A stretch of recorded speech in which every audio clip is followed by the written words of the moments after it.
Good morning and welcome on this superb sunny Sunday morning to the 2007 Lincolnshire Poacher.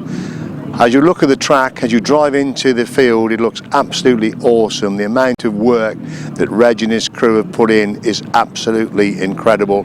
There was a big crowd here already on Friday. Last evening we had the bar with live entertainment, 3 lots of live entertainment, and people are already saying this morning it reminded them of the old days of the Ace of Aces. They were never seen so many people in the bars and enjoying themselves since the days of the Ace of Aces. And here already early on, just 10:30 in the morning, you can see the amount of people that are already here. They're queuing up to come in again, and let's hope that we have a fabulous day's racing. And it's all down, and a great deal of credit must go to Reg. He's out here on a limb right over on the East Coast, not the easiest of places to get to, but it's so pleasing to see that so many people have made the effort to turn up for what should be an absolutely fabulous 2007 Lincolnshire Poacher. Colin Blackburn, Paul Whitelam Jr. with me now. Colin, first of all, you must be delighted, you and your dad. A lot of people already here. Yeah, it's looking like the best show we've ever had here. It's took 15 years to get it to this level. Why it's took so long for people to twig onto it, I don't know, but it looks like after 15 years it's finally come together. Talk going around the pits today, what was going on in the bar last night, the entertainment and the amount of people there, it was reminiscent of the old Ace of Aces days, which obviously again is great credit to your dad, isn't it? Oh, definitely. And yeah, last night was brilliant. The entertainment was brilliant, the atmosphere was brilliant, and the amount of people here was yeah, it was back to, you know, what, like I said, the olden days or 15 years ago of, you know, and yeah, the people here and the campers and caravans and just the whole thing in general was just, yeah, it's good, nice to see it back. On to yourself, 3 outfits today. Which one are you going to ride? Oh, just riding my old bike. I've got this one I've bought as a spare. I've got another one there. I've got the use of. It's not mine, but I've got the use of it should I need it. But I'm not hoping I'm going to need even my second one, never mind a third. I know you tried a new bike at the Worcester window a couple of weeks ago. Is that your reserve bike for today?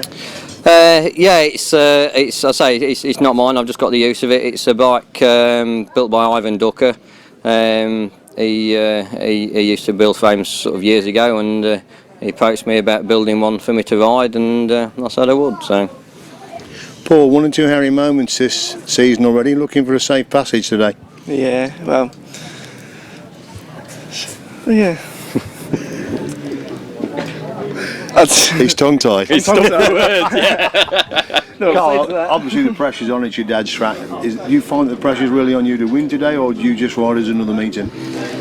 Well, no, I always find a bit of added pressure at our own meetings, but as anybody rides at the home track, they do try to ride that little bit, you know, harder and better, and today will be no exception. We'll be just out there trying as hard as we can, and that's all we can do. At the end of the day, the line that we've got, everybody's here. We'll be happy with a place in the final. What sort of speed are you going to be touching on the straights now? I know you've got no speed on, but you've been racing quarter time. You must have an idea how quick you're going. As you know, yeah, it's a job to tell, but I mean, them straights are long. And like here last year, I mean, people talk about speeds of sort of 100 miles an hour, and I shouldn't think we're very far off it. Yeah. Do you find in a track like that and the quality of rider, the momentum drags you on to even greater speed? Well, it does. I mean, everybody pulls everybody along together with them. But I mean, everybody is all of the same sort of capability, and you've no room for error. But no, it's a nice track. It's smooth, it's big, and it'll be fast. And hopefully, we have some brilliant racing to go with it. Now, you've had a spell of driving this year. Is he going to let you drive today, or is it just the little club meetings he's allowing you to drive? I have asked him to do it again, but he hasn't given me a straight answer yet. You're going to give him a straight answer now? No. Colin Blackburn, Paul Whitelam Jr., best luck today. Thanks, and Thank you very much. Thank you very much. Cheers. Cheers, mate.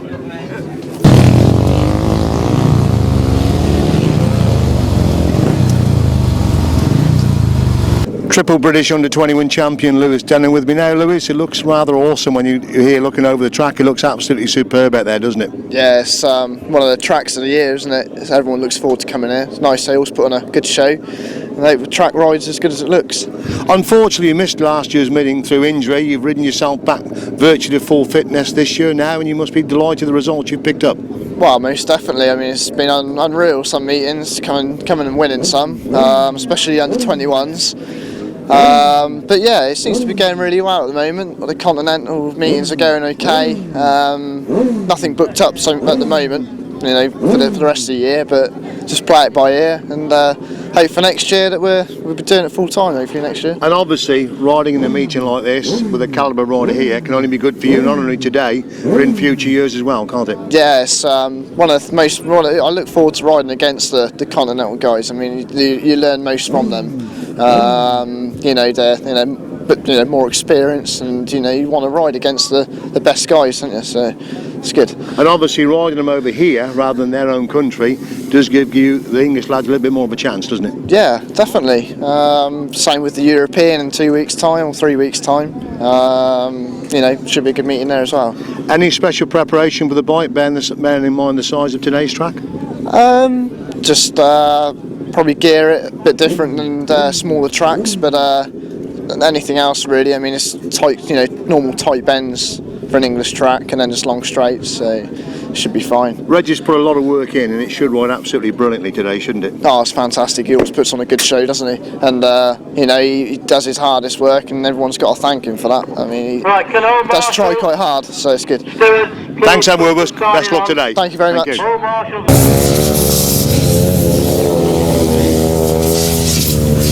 Reigning Masters champion Andrew Appleton with me. Andrew, obviously looking forward to the Poacher today.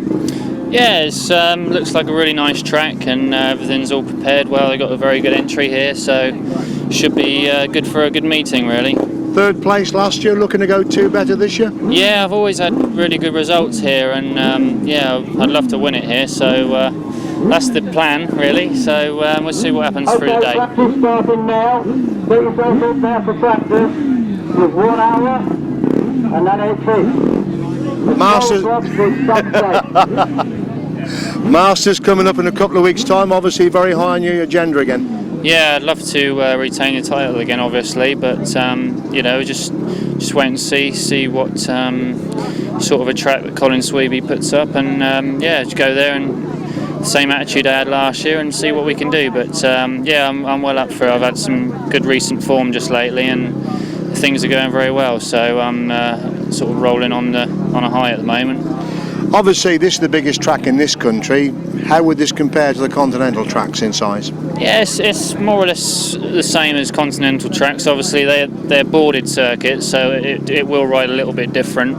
Probably will seem bigger than it is, but yeah, it seems to be nice track, nice shape, and quite fast. So I think I'll enjoy it. What sort of speed would you be doing on the straights on the solo out there today, Andrew? Probably 80 miles an hour, I expect. You know, on the 1,000 metre tracks in Germany, it was sort of 110 sort of speeds, you know. But yeah, I think probably 85 mile an hour on this track. I think the results of the last couple of seasons have vindicated your decision to concentrate in the grass and long track and give Speedway a miss, haven't they? Yeah, that's right. This is my second season away from the Speedway this year, and I think it's really taken its toll. Really, it's, you know, I'm not getting so burnt out this part of the season. I'm really enjoying my racing, and yeah, it's going really well at the moment, so I'm happy. Looking back to the long track series, were you disappointed or pleased, or what? Now you've had time to reflect, what were your thoughts on that, really? Yeah, I was fairly disappointed with the end result. Obviously fifth in the world's really good, and I'm really pleased with it, but I only missed second position by 2 points, and when I look back, and the first round I had in Germany wasn't such a really good one, that really let me down. So, you know, I could be stood here with being second in the world, which is a little bit disappointing, but fifth overall is my best result so far, and it can only get better next year. Thanks, everyone. Have a good day today. Thank you. Thank you very much.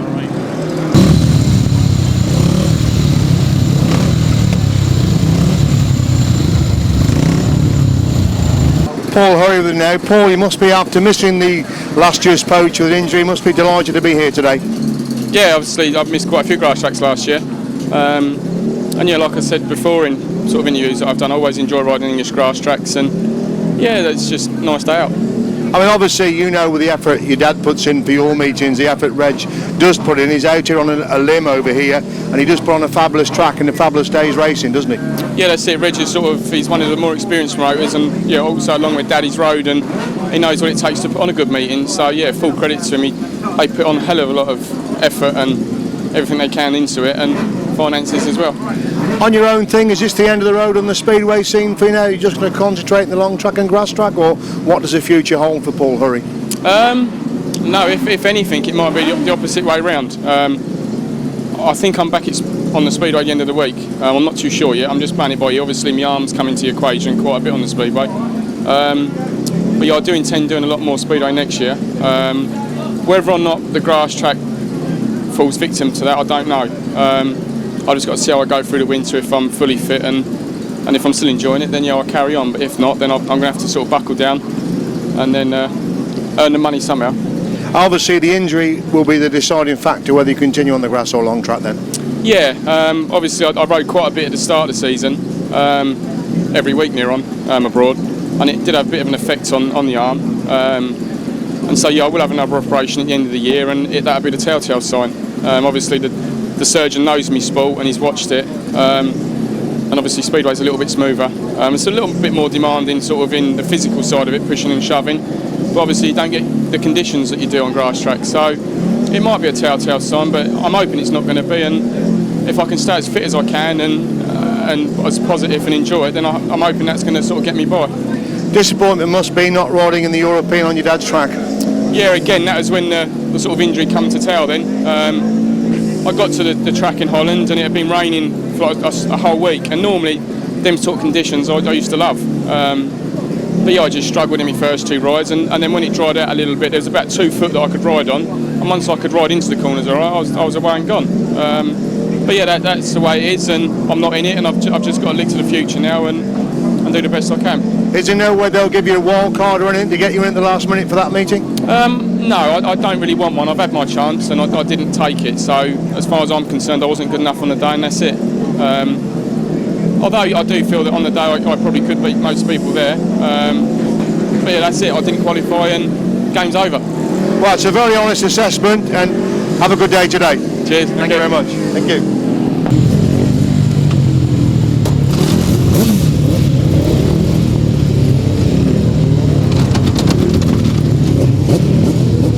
Runner-up last year, Joe Screen with me now. Joe, looking to go one place better today?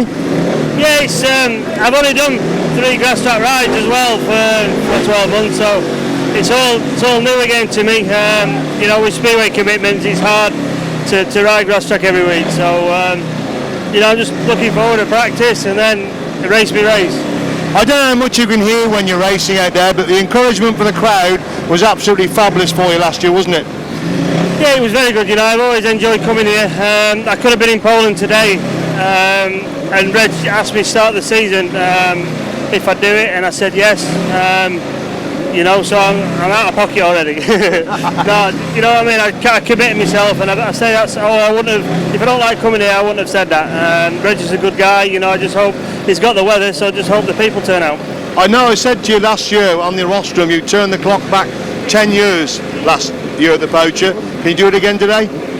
Who knows, you know, it's I had a good lucky day last year. I'm on a new bike again, like new frame kit this year. The engine I used last year, I used at Pool on Wednesday and it blew up, so I'm on a different engine as well, so that all plays part of it.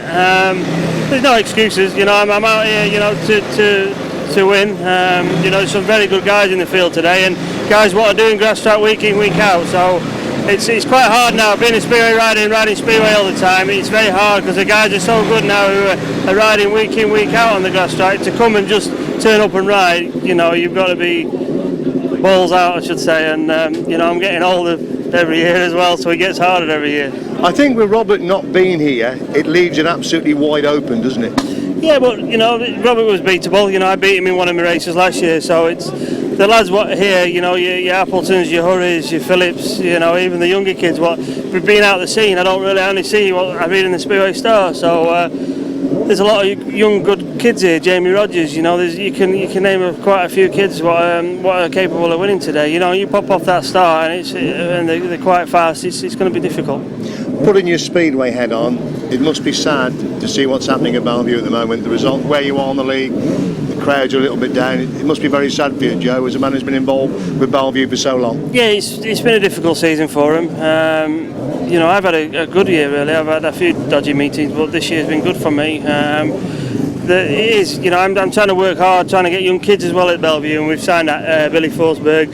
They say the crowds are down. They're not really down. The crowds have been supporting us still. You know, there's some good racing at Bellevue. I know we've been losing, but there's some really good racing at Bellevue, and it's good entertainment. But hopefully, you know, they can. We buying the club late. They had to sort of sort the team out late, and they couldn't really replace Crumpy or Kenneth Pierre. So hopefully they'll get the fingers out this year and start sorting something out early, like, you know, now or November, December time instead of February. Thanks, and we'll go one place better today. All right, thank you. Cheers, Joe. Sean Harvey, Danny Hogg with me now. Sean, a hectic dash back to do today's meeting. Yeah, I mean, I didn't have to do too much driving, so it didn't bother me too much, but yeah, it's a long old way. Long time since Reggie's had the 500 sidecars here. You must be looking forward to it this afternoon. I've just had a quick look to the track and it looks really nice, so yeah, we're looking forward to getting out there, hopefully a lot better than last night. Is it going to be a bigger track than what you usually race on abroad, or the same size of what you race on abroad? We've done a couple abroad this sort of size, but generally they're a little bit sort of average, you know, more like an English size really. Now we've asked the solos, we've asked the 1,000 sidecars, what sort of speed will you get up to out there today? I want to be the fastest one. I don't know how fast that is. Danny, things going okay? Yeah, not too bad. We've had a couple of disappointing meetings abroad the last 2 weeks. Hopefully we're going to get out here and rectify a few things today. British Championship next week, looking forward to that? Yeah, we are looking forward to that, yeah. I mean, we've had a bit of a cranky year, but I think it'll come together on a day, I hope. Any special preparations, or is it a bike already put away for that meeting? Yeah, the bike's already at home for that. We should have had that this weekend. We've been moaning about that all weekend, but yeah, we've left that at home. That's ready for next week, and we've just had an engine done as well, so hopefully that'll be suited for that. It's becoming a very open class. I mean, there's obviously you and Nick and Lester, but some of the other lads, they keep improving year by year as well, don't they? Yeah, I mean, now we've sort of gone on to Williams engines, and you've got several other riders over here now on Williams, so they're all sort of gradually keeping on pace now, so it's getting really tight now. You still happy behind him, Danny? Yeah, really enjoying it at the moment. Like Sean said, we're having a bit of a difficult year, but we still get off at the end of the day, still smiling and looking forward to the next meeting. Hand on heart, what's the most important? Win today or win next week? Next week, definitely, yeah. You'll still be giving 110% today? Oh yeah, definitely, yeah. Thanks then, Wilbers, gents. I know you're very busy. Thanks for dashing back. No problem. Cheers. Thank you.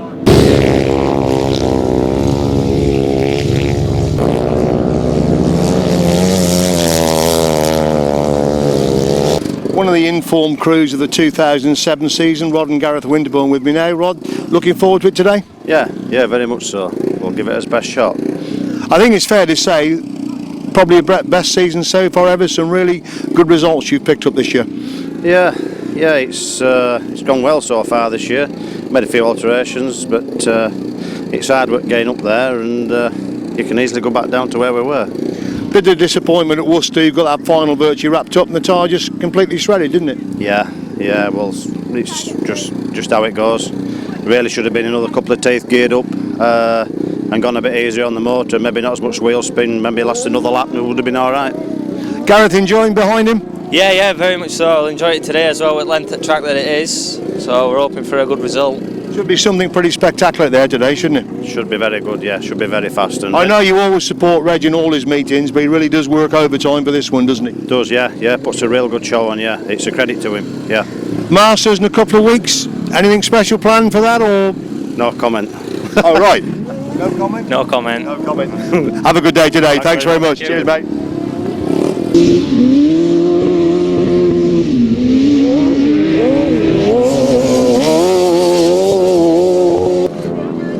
Reigning Masters champion Rob Bradley, Sean Simpson with me now. Rob, third place last year, looking to go 2 better this year? Yeah, it'd be nice to do so, but I think this year is much more open in the sidecar class than it ever has been.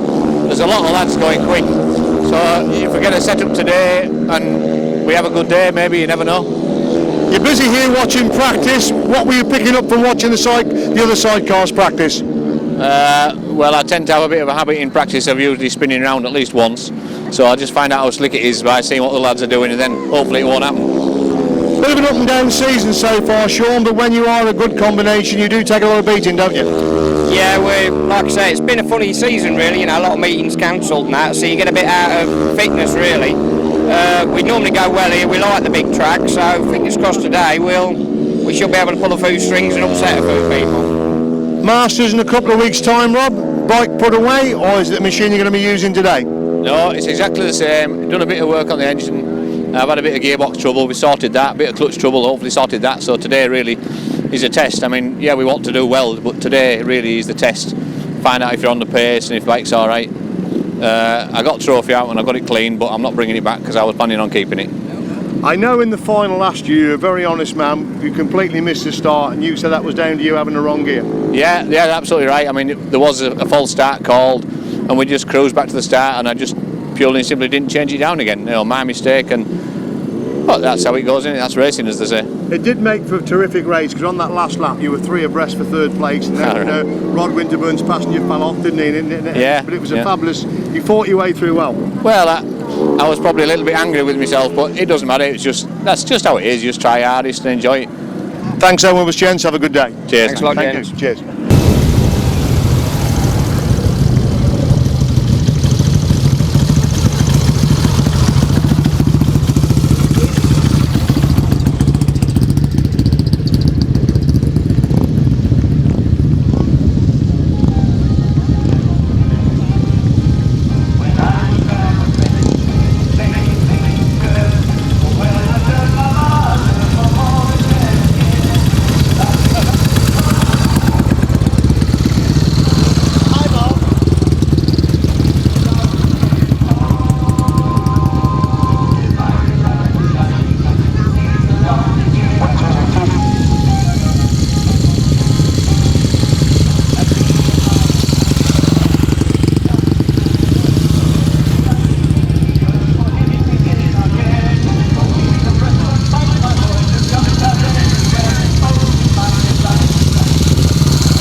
Now whether you love him or hate him, the results of what he does are here for everybody to see today, with the calibre of the riders and the size of the crowd. So will you please come forward and will you please put your hands together, Mr. Red Blackboard.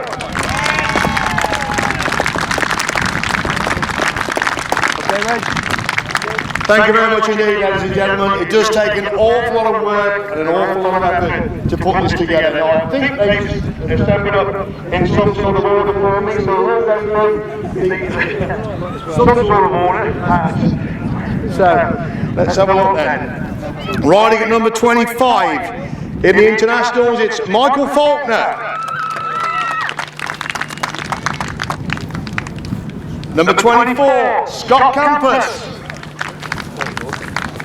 Riding number 28, Stephen Green. 35, local lad, Mark Richardson. Now Richard Smith has fooled me because he's moved in with the other riders. So riding at number 15, Richard Smith. Moving up in the order today. Number 5, Martin Williams. Number 13, Tim Nobes. 14, the ladder always goes particularly well at Reggie's meetings, Jamie Rogers. Number 30, 110% man, Daniel Winterton. Riding at number 16, another 100% rider, Martin Sturgeon. Gentleman has not changed his number, which has thrown me a little bit, so riding at number 10, Rodney McDonald. Sorry about Rodney. Number 3, a rider went extremely well here last year, Theo Piper. Theo, quick word. Looking forward to this afternoon's meeting? Yeah, racing on the grass, you know, and well, we'll try to do our best today. Thank you very much. Riding at number 1, he really got the English fans roaring for him last year. Looking at all the place better this year, Joe Green.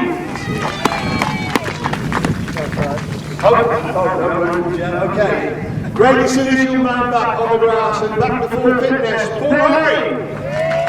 Paul, looking forward to this afternoon. Yeah, it's alright. Practice went well? Yeah, it's alright, normal. There you go. They're racing next week. Coming number 23, it's Craig Smith. Number 22, Stephen Taylor. 21, Dippin Evans. Riding at number 29, having a fabulous season so far, Phil Ashcroft. 31, back to full fitness, good to see you racing this afternoon, Gareth Hickmott. Number 6, moving into the World All Stars this afternoon, Charlie Saunders. Charlie,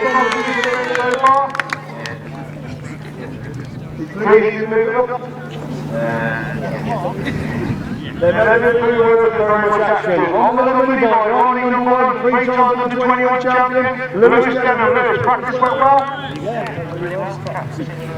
I'm looking forward to this afternoon. There you go, riding number 32, that is David Spate. Coming in at number 7, one of our continental riders, Serge Schutzbach. Number? Is that right? Oh, it's Stuart, isn't it? I'll do it. Coming in number 26, Stuart Mears. Number 33, Gary Mears. Coming in at 24, Dean Garrett. The brother. Yeah. Dave said that's his brother. There you go. Riding at number 27, Dan Gifford. Number 24, first reserve, Michael Gosling.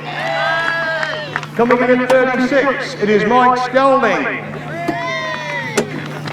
Back to the World Stars. Riding at number 9, Enrico Janoschka. Coming in at number 8, Matthias Kreuzer. At number 12, England's own Glenn Phillips. And finally, riding at number 2, the reigning Masters champion, Andrew Appleton. I think we've got probably the best lineup seen in England for a long time. You look down the line, champions all the way down. So we'll start with Lester Goodwin and Craig Matthijssen on the back tonight. Leicester's obviously 6 times British champion. Yeah, one of the formidable crews in England. Carl and Bernd, former European champion, former German champion, stalwart of 500 Sidecars for over 20 years. Wayne Reid and Clive Preston, young chargers from England, spent a lot of money on their equipment this year, should put on a good show today. Sven Holstein and Crazy Daisy, European champions 2005, third in this year's European Championships in Denham, again fantastic riders from Holland. Sean Harvey and Danny Hogg, British champions last year and the year before, one of the best crews in England. Some of you may not know, Sean did used to ride a few years ago, so he's not as young as he looks. And then we come on to Will and Nathalie Matthijssen, 2007 European champions, and multi-time Dutch champions as well. Nick Bradley and Colvin. Nick used to ride a long time ago as well, and we'll be looking to win the British Championships this year. And then we come on to the two reserves, Mike Reid and Mark Roberts. Mark Hopkins even. Sorry.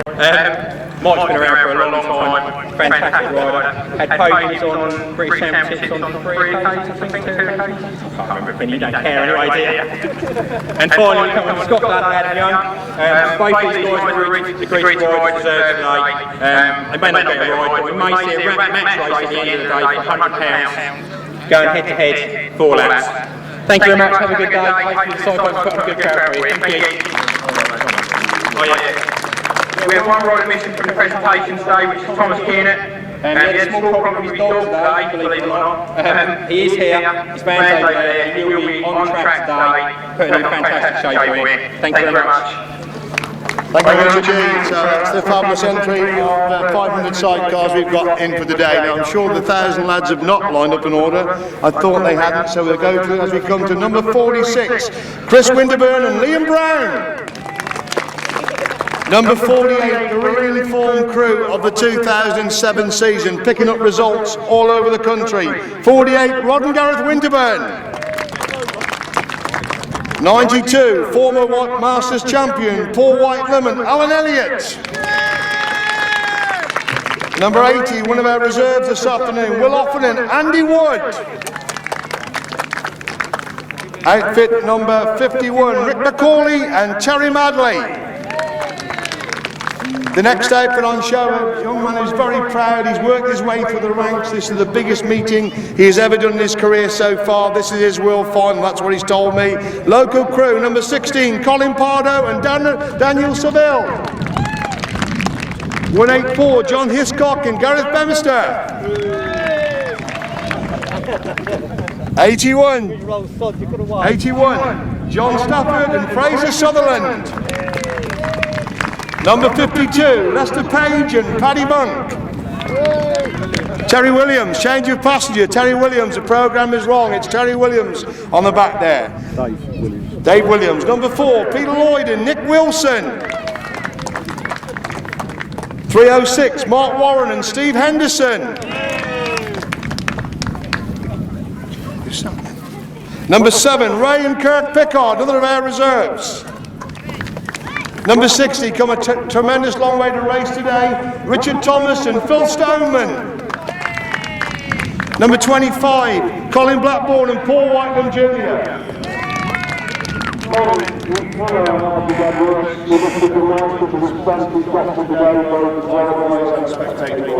It's accumulation of many years of hard work, isn't it? Yeah, it's, I say, it's about, I think about 15 years out the top of my head that we've been running this Poacher, and yeah, this is the best lineup of riders and the best crowd we've had since he started it, so no, it's a pleasure to all play with it. There you go, Colin Blackburn and Paul Whitelam Jr.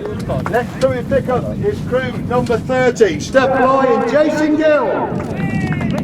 Outfit number 9, all the way up from Cornwall, Miles Simmons and Kevin Woodley. Miles, practice went okay? Yeah, not too bad. Yeah, it's quite dry, but yeah, feeling good. And looking forward to the afternoon's racing. Yeah, yeah. There you go, Miles Simmons and Kevin Woodley.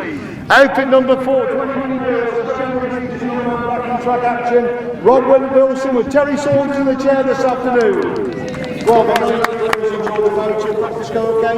Yeah, fine really. It's only for everybody else. They also do very well. So yeah, obviously excellent practice. Makes it good.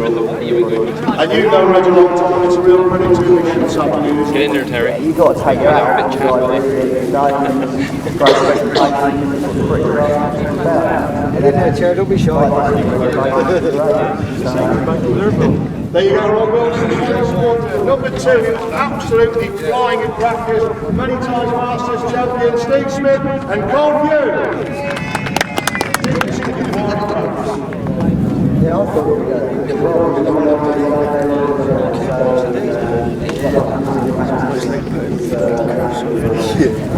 Should be a tremendous afternoon's racing for the talent on you this afternoon, shouldn't it?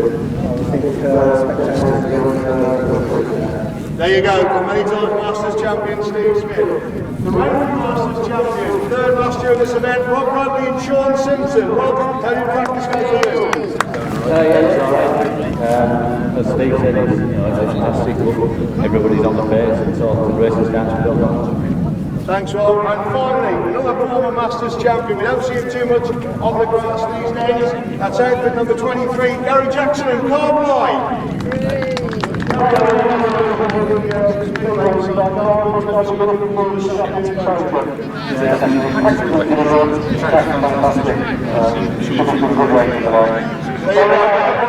The track is absolutely fantastic. Thank you very much, ladies and gentlemen. That concludes the play for the 2007 Poacher. They're going to go back round again, so please cheer your favourites, and we look forward to a cracking afternoon's racing. Thanks very much, lads, and cheer your favourites that come around the lap of. Thanks very much. Stephen Taylor, Craig Smith, Dean Garrett, Michael Faulkner, Stuart Mears, Dan Gifford and Stephen Green are the riders we're looking for race number 1, Poacher International Solos.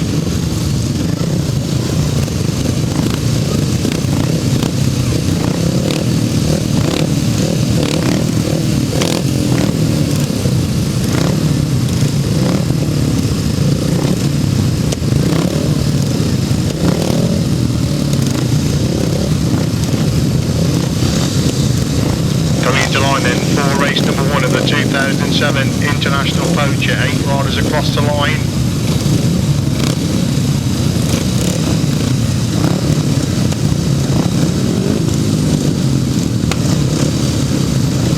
Right across the distance, to see him over on that far side. The start is a long way from the announcer's box. We'll do our best to pick them out immediately. They need the gate, but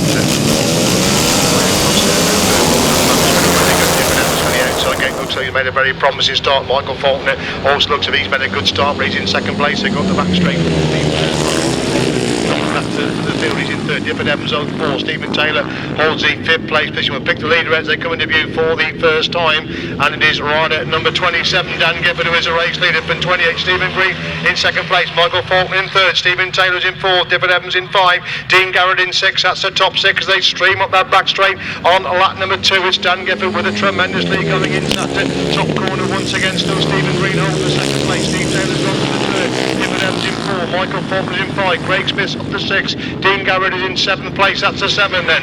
As it's still Gifford who leads it then. From Green in 2nd. It's Taylor in 3rd. It's Evans in 4. Faulkner in 5. Craig Smith 6. Dean Garrett in 7. Number 26. That's Stuart Mears in 8th place. That's a top 8. They're sort out there for the minor places. And it's still Dan Gifford continuing to dominate from the front. It's still Stephen Green trying to close the gap in 2nd place. With Stephen Taylor hanging on to 3rd. These three pulling away from Gifford Evans who holds the 4th place position. Lost that flag out then. It's Gifford who leads it. From Green in 2nd. It's still Taylor in 3rd. Evans is up to 4. Faulkner is in 5. Craig Smith in 6. Dean Garrett in 7. Stuart Mears in 8. That's still the 8. They make their way up the back straight for the full time. It's Daniel Gifford with a clear lead there from Stephen Green trying to close the gap there in 2nd place. These two pulling away from Stephen Taylor. Oh, and Daniel Gifford's drops on that top corner. The race in his pocket. He's dropped them on the top corner. So Stephen Green constantly get the winning ride. Stephen Taylor picks up the 2nd place position. Drama on that last corner. It's Gifford Evans who comes from the 3rd. Michael Faulkner's 4. Craig Smith 5. Dean Garrett 6. And Stuart Mears in 7th place. So desperately bad luck then on Dan Gifford. The race in his pocket came to grief upon that top corner on the final lap. Looks to be okay. Walking back towards a bike. So drama straight away in the opening heat of the 2007 Poacher with Dan Gifford dropping it on that final corner.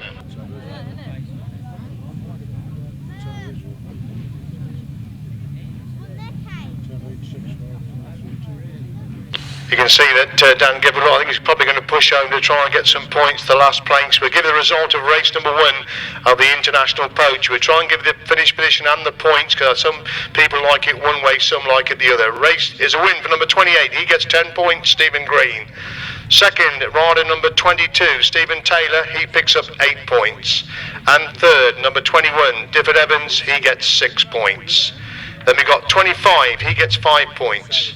23 gets 4 points, 24 gets 3 points, and 26 gets 2 points. It looks as if Dan Gifford's going to push across the line, so show your appreciation. It's a long push for that top corner. He got that one really in his pocket, that first race of the International Solo, so give him a bit of a support. He's going to push across the line to pick up a solitary point, which could be absolutely crucial and get him into the final. So desperately bad luck on young Dan Gifford, riding extremely well and dropped it on that last corner. He finishes in 8th place. Rider number 27 gets 1 point, 1 minute 33.81. 1 minute 33.81.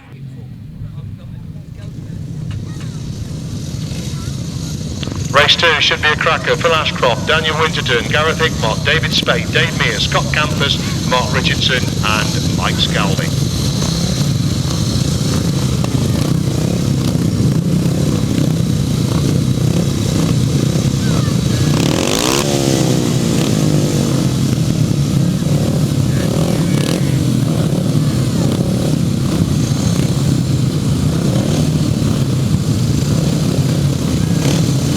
Settling in the gate then for race number 2 of the International Solo Stars.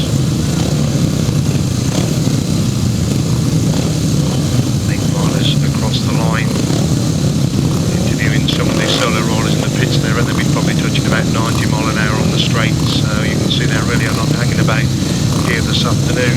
The sidecars well over 80 on the straights this afternoon.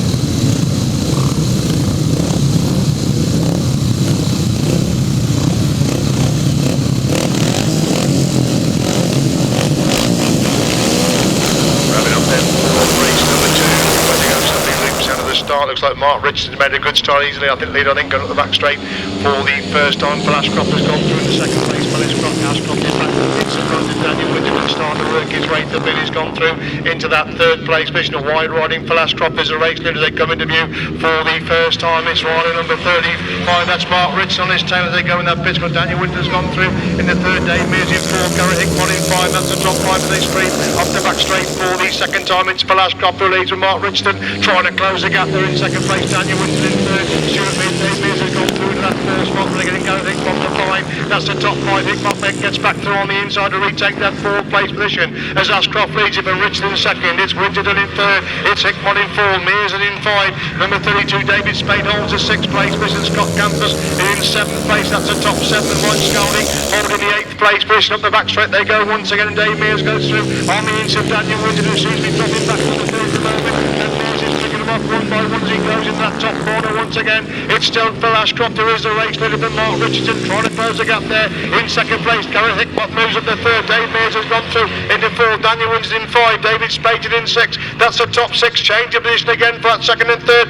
but Richardson again retakes Hickmott to go back through into the second place, and all that scrap's gone on for the minor places. It's allowing Phil Ashcroft to pull away the front. It's still Richardson in second. Hickmott closing up with every turn the wheel. Dave Mears gets closer in 4, and he's got Daniel Winterton on his shoulders. They come out of that final corner. Phil Ashcroft wins it with Mark Richardson in second. Hickmott's in third. Winterton in 4. Mears 5. Spade is in 6.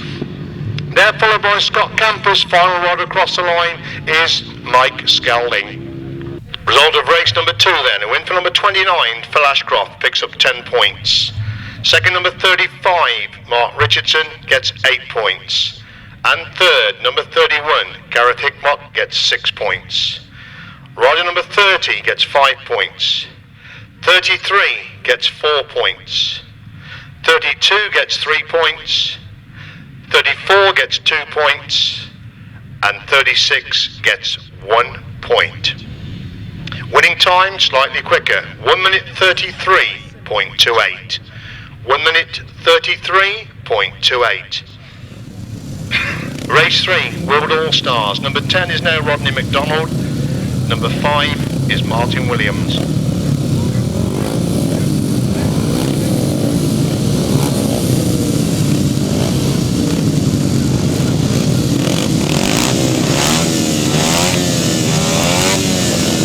Online in for the first team of the World All-Stars. Backing in for this first game actually. Everybody makes a start, makes a clean break, and they got the back straight for the first time. They try and pick clear, they come into view. Joe Spring working his way to third, he's gone through third, second. He's on the shoulder of the leaders there as they move in that top corner the first time, and Joe Screen takes a wide line on the exit from that top corner, and it is Joe Screen leads to come by the first time. Paul Hurry trying to work his way through on the inside. Richard Smith, these two locked together for second and third. Richard Smith on the inside, Paul Hurry trying to get round the outside. Tremendous race between these two as they go in the back straight. Once again, Jamie Rogers now comes back into contention. He's working his way to third and goes into that fourth place position. It's Screen leads with Hurry in second, and it's Smith in third with Rogers holding the fourth place position. That's the top four. They complete lap number 2. Screen leads it then from Hurry in second. It's Smith in third. Rogers is up to 4.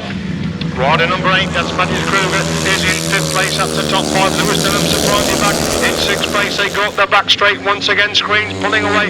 Hurry's in second. Jamie Rogers definitely getting close in 4th place. Looking for that 3rd place of Richard Smith. They enter that top corner once again. But look at Joe Screen going to the front. He was in fabulous form this meeting last year. He leads him on to 4. Then from Hurry in second. Rogers now goes to the 3rd. Where they're getting Smith to 4. Smith again getting back from the inside. Rogers again back round the outside. Lewis Denham starting to work his way to finish. Gone through that 5th place position. Tremendous scrap for 3rd place between Rogers and Smith, and Rogers still holding that 3rd place position. Smith making the move down the outside as they enter that top corner once again. But it's Joe Screen starting off in fabulous style and picks up the first heat of the World All-Stars. Paul Hurry gets a second. Jamie Rogers in 3rd. Richard Smith 4. Lewis Denham 5. Kreuzer is in 6. Martin Williams in 7th. And the 8th rider across the line is rider number 26. Race number 3, World Elite. Win for number 1, Joe Screen, 10 points. Second, number 4, Paul Hurry, 8 points. And third, number 14, Jamie Rogers, 6 points. Rider number 15, 5 points. Rider number 11, 4 points. Rider number 8, 3 points. Rider number 5, 2 points, and the rider number 26 was actually should be number 10. That's a replacement, Rodney McDonald. He finishes in 8th place, gets 1 point. The winning time, 1 minute 28.88. 1 minute 28.88. We move on then to race number 4, another heat of the World Elite. Replacing Stefan Tresseru will be Charlie Saunders.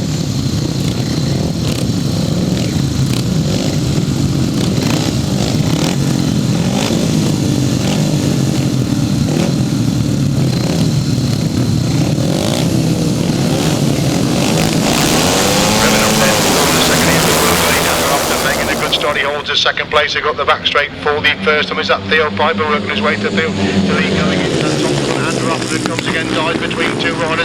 Ben Phillips also trying to work his way through a real sword out going on that top corner. And somebody's gone really wide and lost 3 or 4 places. And it is Andrew Appleton leads him and Glenn Phillips in second place.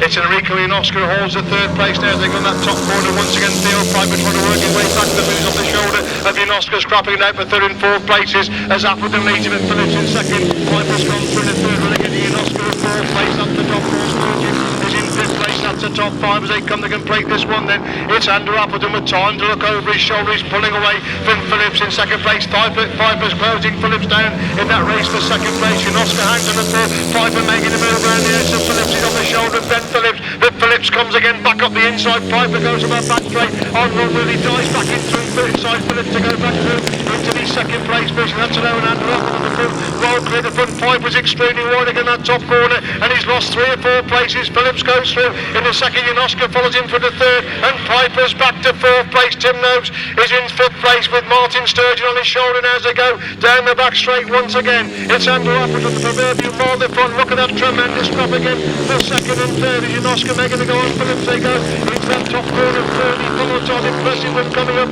for Andrew Appleton. It's going to be tied for 2nd and 3rd. Glenn Phillips just gets the 2nd place. For Enrico Ionosco gets the 3rd. From Piper in 4. Tim Nobes in 5. Sturgeon is in 6. Rider number 7, Sir Schutzbach, is in 8th place. Super Action race number 4, a win for rider number 2, Andrew Appleton, picks up 10 points. Second rider number 12, Glenn Phillips, gets 8 points. And third, rider number 9, Enrico Janoschka, gets 6 points. Rider number 3, 5 points. Rider number 13, 4 points. Number 16 gets 3 points. Number 7 gets 2 points. The winning time, they get quicker. 1 minute 27.09. 1 minute 27.09. Race 5, first heat of the 500 sidecars, and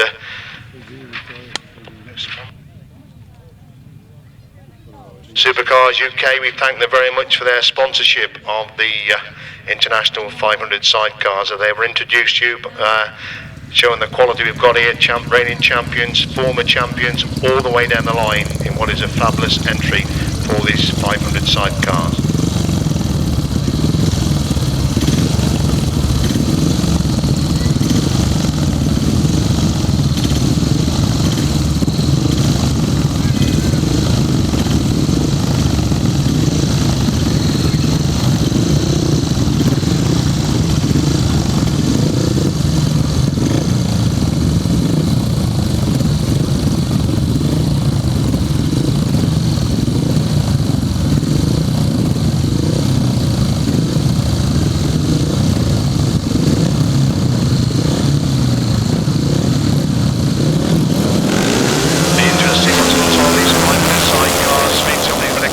Over on that far side, we're going the back straight for the first, already changing positions, and we'll try and pick them out.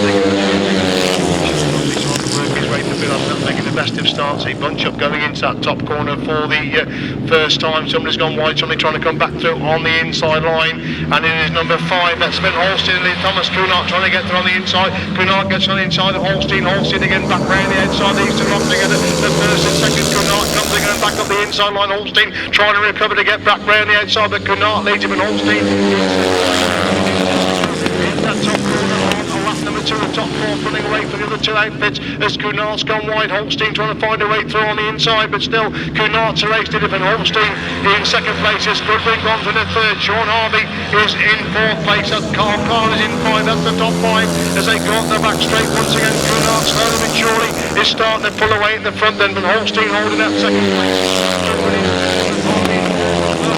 Down, looking for that 3rd place. He's fallen a long way clear to the 2 crews in this first into the 500 sidecars. It's still Thomas Kunert who leads it then from Sven Holstein holding that 2nd place. Goodwin has got the 3rd, and Harvey's definitely getting close in 4, trying to find a way through on the inside. Goodwin on the entry to that pits corner. Kunert's a long way clear to the front. Holstein still holds that 2nd place. The main race is still 3rd and 4th, and you can see Sean again the gap is closing on Mr. Goodwin as he moves into that top corner for the full time. Kunert is going to pick up the winning ride in the first into the 500 sidecars. Holstein's going to get the 2nd place. It's going to be tight for 3rd and 4th, and it's just Goodwin ahead of Harvey, and as Kunert got machine problems as he crossed the line. 5th rider across the line is Carl Keel, and outfit number 4, Wayne Reed, finishes in 6th place. Super Action in the first heat of the 500 sidecars. Race 5 then result. To win for number 1, Thomas Kunert and Brent Kreuzer. They get 7 points. Second, number 5, Sven Holstein and Desiree Dubar. They get 5 points. And third, outfit number 2, Lester Goodwin and Craig Matthijssen. They get 3 points. Outfit number 6 gets 2 points. Outfit number 3 get 1 point. And outfit number 4 get no points. 1 minute 35.79. 1 minute 35.79. Steve Smith, former Masters champion. We got Gary Jackson, former Masters champion. Rob Wilson, former Masters champion. It's a real who's who in the 1,000 sidecars here this afternoon, and they're all saying how much they've enjoyed practicing on this fabulous poacher track. So coming up then for the first heat of 1,000cc sidecar action this afternoon. You can see Gary Jackson going towards the outside of the grid, Rob Wilson right on the outside, Peter Lloyd towards the inside of the grid, Steve Smith right on the inside. He looked really quick in practice, did Steve Smith in practice. He head council. It looks like Gary Jackson has made a good start. They come by us for the first time. Gary Jackson leads, but Rob Wilson's gone round the outside. Peter Lloyd's gone through in that third place. Steve Smith is in fourth place as Rob Wilson leads from Gary Jackson second, and Gary Jackson making a move through on the inside. Rob Wilson gets run into Rob Wilson. Once again, look at the speed of Steve Smith. He's worked his way through. He's gone through in the third place as Jackson leads him and Wilson second. It's Smith in third. Lloyd is in fourth place. That's the top four as they come to complete the opening lap. Then it's Gary Jackson, the race leader. Then from Rob Wilson second. Steve Smith again trying to find a way through into Rob Wilson. Tremendous action between these two. Jackson leads him, but Smith has got through on the into the wheels. He's on the tail of Jackson now as they go to the back straight once again. Jackson leads him and Smith is in second place. And look at the speed of Steve Smith again going down that back straight. He's 2 bikes behind Gary Jackson. They enter that pits corner once again. Jackson leaving a gap on the inside. Steve Smith trying to get through that gap, and Steve Smith has got through that gap. What a ride by Steve Smith. He's come through from fourth to third. Jackson second. It's Wilson third. These three pulling away from Miles Simmons, who holds the fourth place. Colin Parder is in 5. We've lost Peter Lloyd with machine problems going down that back straight. And Steve Smith absolutely flying at the front of them into that pits corner, and once again Smith leads it then from Jackson in second. It's Wilson trying to close the gap in third place. These three pulling away from Miles Simmons, who holds the fourth place position. Smith leads him on to 4 then from Jackson in second. It's Wilson third. It's Simmons in 4. Pardo is in 5. Down the back straight they go for the for more time high speed 1000cc sidecar action. As Steve Smith back straight from Gary Jackson and Carl Bly in second place. It's Rob Wilson, Terry Saunders holding the third place position. Impressive win coming right through from the fifth place position for Steve Smith and Carl Pugh. Outfit number 2, they get the winning ride. Gary Jackson gets the second from Rob Wilson in third. It's Miles Simmons in 4. Colin Pardo picks up the fifth place position. Race number 6, spectacular sidecar action to open up the proceedings. A spectacular win coming through from the back for outfit number 2. That's Steve Smith and Carl Pugh. They pick up 7 points. Second, number 23, Gary Jackson and Carl Bly. They get 5 points. And third, number 24, Rob Wilson and Terry Saunders. They pick up 4 points. Number 9 gets 3 points. Number 16 gets 2 points. The winning time, 1 minute 47. 1 minute 47.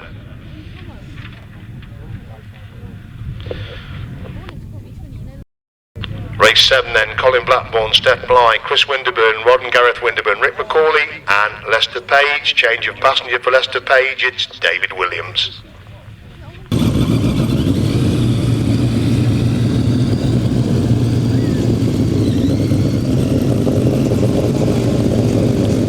Forming up then for race number 7, should be another cracking heat for the 1000cc sidecars.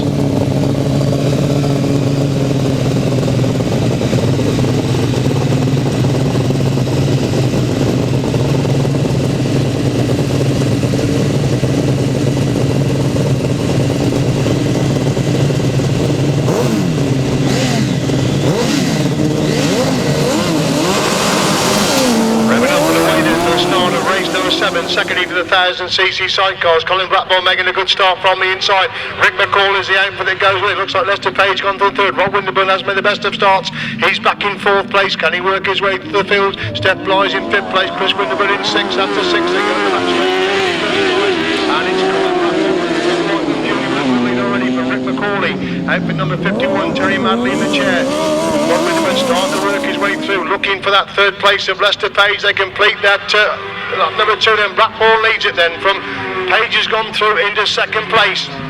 We've lost Rick McCauley somewhere on that last lap. Rick McCauley's pulled in the middle of the track when machine problems were holding the 2nd place. So the scraps on there, 2nd and 3rd position. That's allowed Colin Blackburn to throw a while, clear the front. Rob Winterburn goes through the into Lester Page to go through into the 2nd spot then. It's Colin Blackburn and Paul Whiteland Jr. lead then from Rob and Gareth Winterburn holding the 2nd place.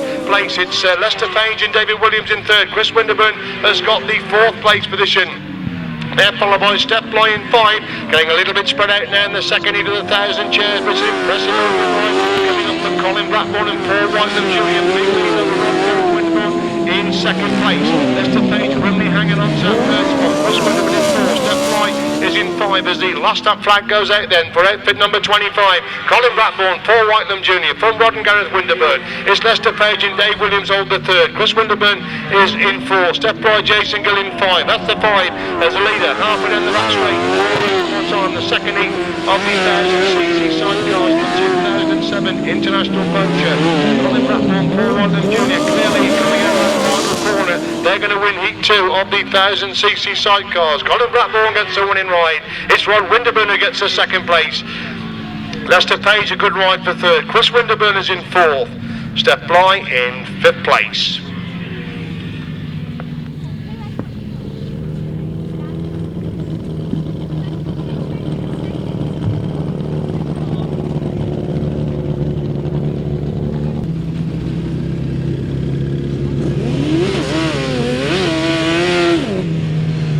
Result then of race number 7, a win for outfit number 25, Colin Blackburn, Paul Whitelam Jr. They get 7 points. Second number 48, Rod and Gareth Winterburn. They get 5 points. And third place, outfit number 52, Lester Page and David Williams. They get 4 points. Number 46 gets 3 points. Number 30 gets 2 points. 1 minute 47.37. 1 minute 47.37.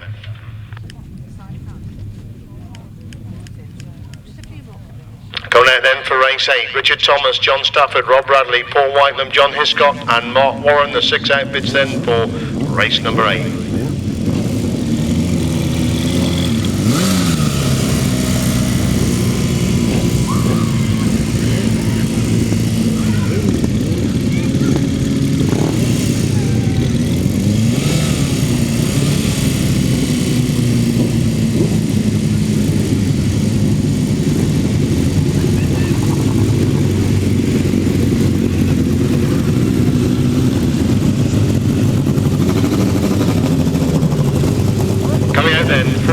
Number 8, Richard Thomas on the inside, John Stafford next to him, Rob Bradley, then Paul Whitelam, John Hiscock, Mark Warren, Rod on the outside.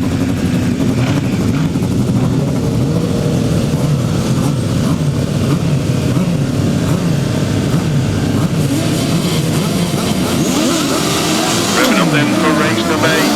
Finally to the overheat of the 1000cc Sidecars, and it's Paul Whitelam making a cracking start. Rob Bradley and John Hiscock are the outfits to go with him. Whitelam gets a corner first, John Hiscock tucks in the second place. John Hiscock in back, gets round the edge of Paul Whitelam. Can he hold the line? Will Whitelam get through on the inside? And Whitelam gets back through on the inside. Second place for Rob Bradley in third. They go in the back straight. Thomas closing up on Rob Bradley's on the shoulder. Rob Bradley now as they move in that pits corner. On the opening lap is slowing Paul Whitelam to pull away the front. They're bunching up for the minor places. John Hiscock holds the second. Rob Bradley's got the third. Richard Thomas on his shoulder now as they go into that top corner. 3 abreast for second, third and fourth place. And Richard Thomas making a move down the edge of Rob Bradley. But Rob Bradley comes again and he gets back forward. John Hiscock tremendous ride. Top corner, Rob Bradley's gone through from third for second. And Paul Whitelam's pulling away the front from Rob Bradley in second. It's John Hiscock in third. Richard Thomas again trying to close the gap in fourth place. As Whitelam leads it from putting that one from Bradley in second. It's Thomas in third, Hiscock in 4, Warren is in 5, Stafford is in 6. That's a 6. They go up their back straight once again. It's Paul Whitelam and Alan Elliott starting to pull away the front from Rob Bradley. And Sean Simpson holding out second place. Richard Thomas trying to close the gap in third. John Hiscock consolidating third place. Mark Warren's going to say 5th place. Richard Thomas again closing up on Rod Bradley on the end of that pitch corner. It's Whitelam who leads them from Bradley in second. It's Thomas in third. Hiscock is in 4. Warren in 5. Stafford in 6. That's a 6. They go to the back straight once again. And Richard Thomas again closing up on Rod Bradley on the entry to that top end. Rod Bradley again pulls away down the straight. But Thomas again closed the gap in third. Paul Whitelam is pulling well clear at the front. Can Rod Bradley hold the challenge back of Richard Thomas on that pitch corner on lap number 4? Impressive win for Paul Whitelam coming up. Rod Bradley gets the second place. Richard Thomas not too far behind in third. John Hiscock gets 4. Mark Warren in 5. John Stafford in 6th place.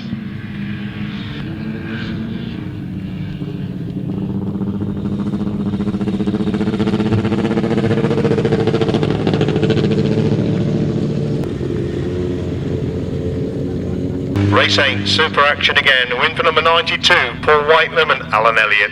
They get 7 points. Second, number 87, Rob Bradley and Sean Simpson. They pick up 5 points. And third, number 60, Richard Thomas and Phil Stoneman. They get 4 points. 184 gets 3 points. 306 gets 2 points. And 81 gets 1 point. 1 minute 48.47. 1 minute 48.47. Race 9, International Solos. Number 36 will be Mike Scalding. 26 will be Stuart Mears. And 23 will be Craig Smith. Somebody breaking ranks over on that far side of the track, and so he's going back to the pits for a few last minute adjustments there.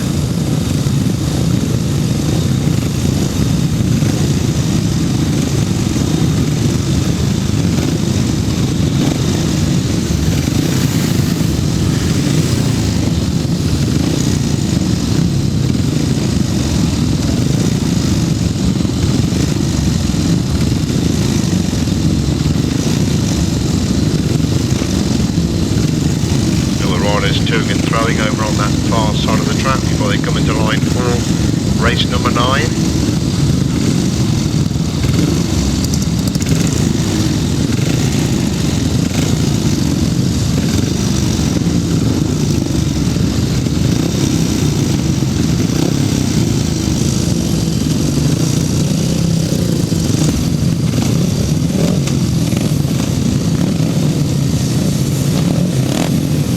They finally come to line then for race number 9, start of the second leg of the International Solos.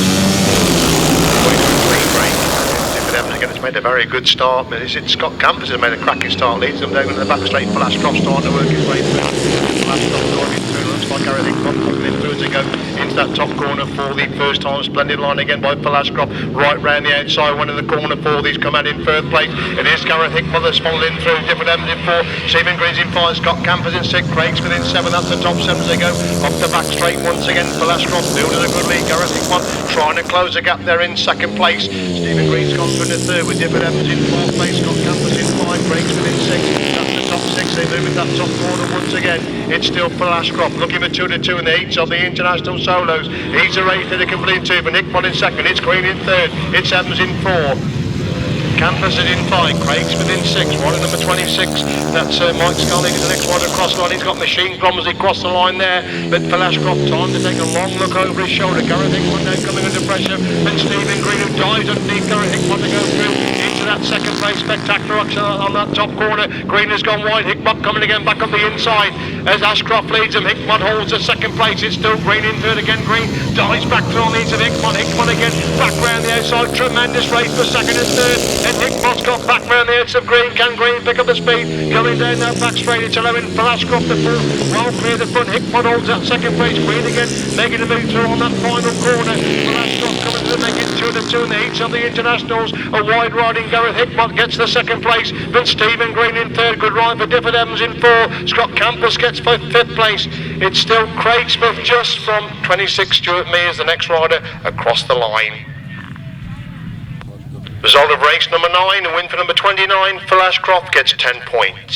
Second, number 31, Gareth Hickman gets 8 points. And third, number 28, Stephen Green gets 6 points. Rider number 21, 5 points. Rider number 34, 4 points. Rider number 23, 3 points. And rider number 26, 2 points. 1 minute 32.91. 1 minute 32.91. Race 10, number 25 will be Michael Faulkner. We hope Dan Gifford's got the bike sorted out. Could he robbed of a first place by engine failure on that first lap? Again, should be in for some good action in race number 10.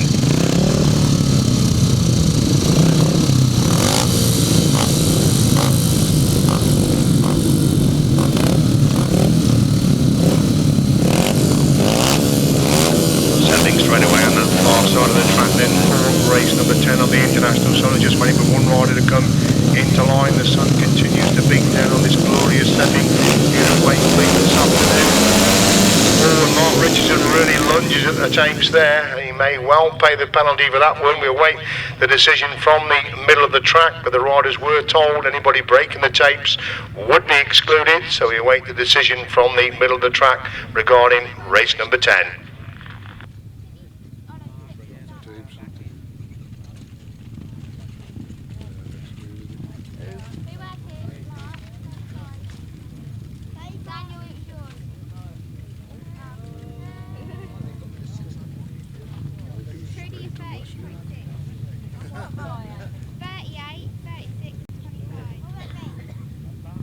number 10 with the exclusion of rider number 35, Mark Richardson. Michael Faulkner comes in number 25 to replace Charlie Saunders.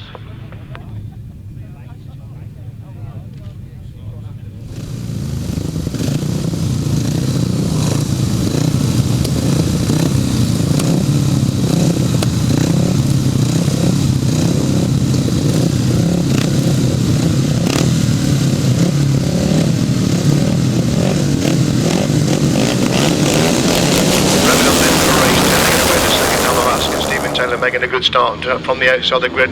He looks to be leading on that back straight, but somebody's gone through on the inside.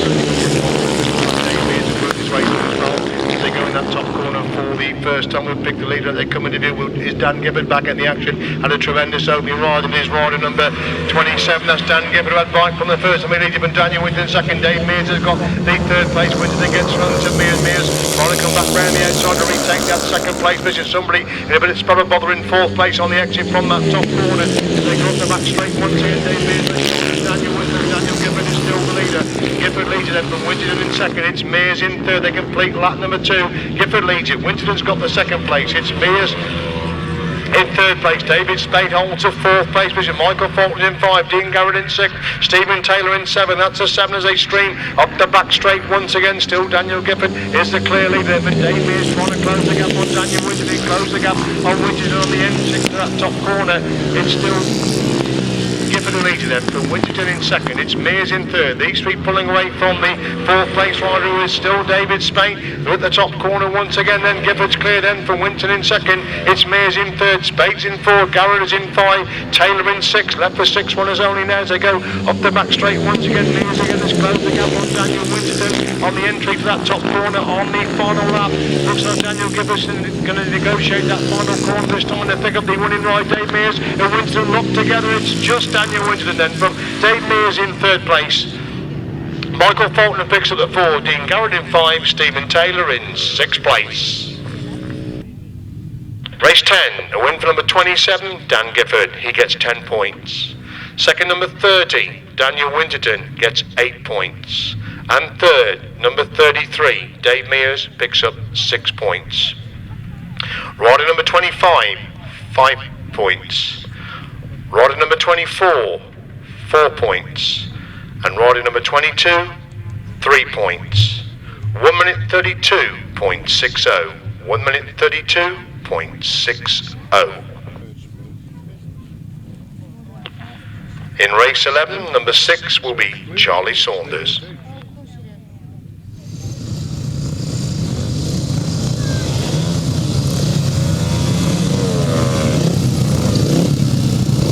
On we go to race 11, World Elite. We've got Joe Screen, impressive winner first time out. Theo Piper, he also had a cracking ride. Jamie Rogers was always in the thick of the action, so was Enrico Janoschka. So it should be a real sterling race, number 11.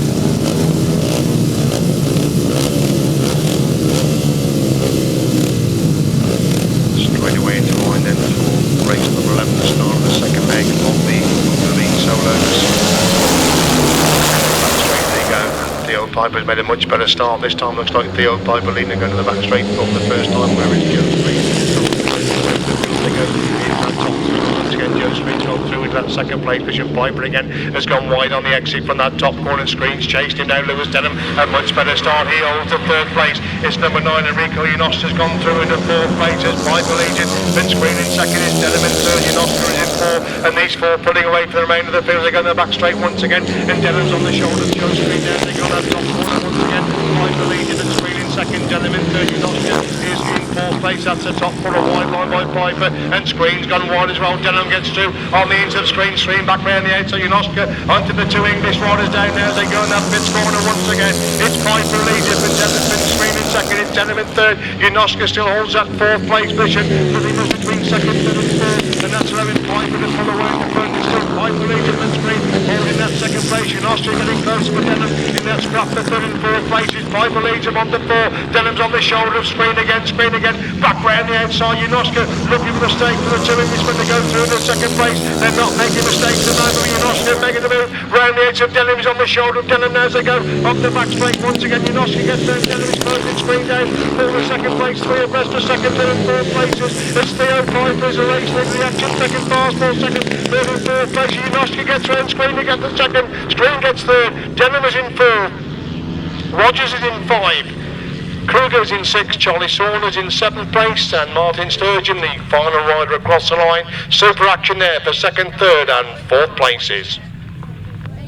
Super action race number 11. It's a win for number 3, Theo Piper, 10 points. Second, just on the line, number 9, Enrico Yunoshka, he gets 8 points. And 3rd place, rider number 1, Joe Screen, 6 points. Rider number 11 gets 5 points. Rider number 14, 4 points. Rider number 8, 3 points. Rider number 6, 2 points. And rider number 16, 1 point. Quick time, 1 minute 28.06. 1 minute 28.06. In race 12, rider number 5 will be Martin Williams, and rider number 10 will be Rodney McDonald.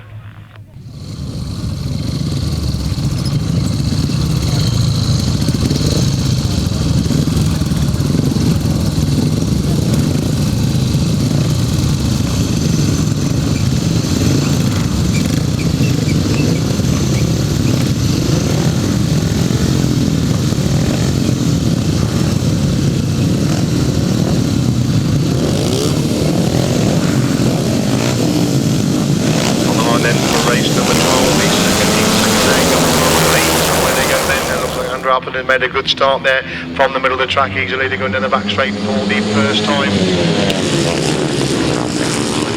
Scott surging through on the inside to get that second place position, but it is number 2, Andrew Appleton. The race leaders, they come by us for the first time. For number 15, Richard Smith has gone through into second place. Smith has picked up that second place.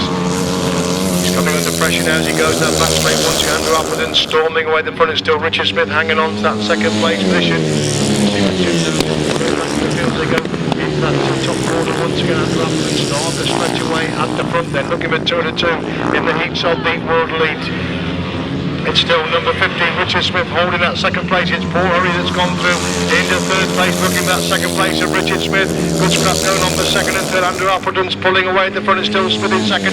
Hurry making a move through on the instant. Smith to go through into that second place. Richard Smith trying to retaliate on the entry to that top corner. Appleton is a clear leader then, and Hurry holding that second place position. Last lap flags out then. Appleton leads it, and Hurry in 2nd. It's Smith in 3rd. Phillips holds the 4th place. He's pushing off that 3rd place of Richard Smith, and Brent Phillips has gone through into the 3rd place position, relegating Smith to 4th place. And Andrew Appleton's got the proverbial bar at the front then, from still Paul Hurry holding that 2nd place. It's Glenn Phillips in 3rd, with Richard Smith holding the 4th place. Checking flag out, Andrew Appleton gets the winning ride, but Paul Hurry gets the 2nd place. It's Glenn Phillips in 3rd. Richard Smith picks up the 4th place.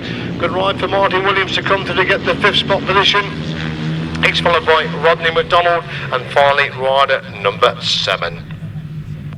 High speed action race number 12. The win for number 2, Andrew Appleton, 10 points. Second, number 4, Paul Hurry, 8 points. And 3rd, number 12, Glenn Phillips, 6 points. Rider number 15, 5 points. Rider number 5, 4 points. Rider number 10, 3 points. And rider number 7, 2 points. The winning time, quickest so far today, 1 minute 26.06. 1 minute 26.06. Race 13, 500 sidecars, again kindly sponsored by Supercars, Nick Radley, William and Nathalie Matthijssen, Sean Harvey, Sven Holstein, Wayne Reed and Carl Keel.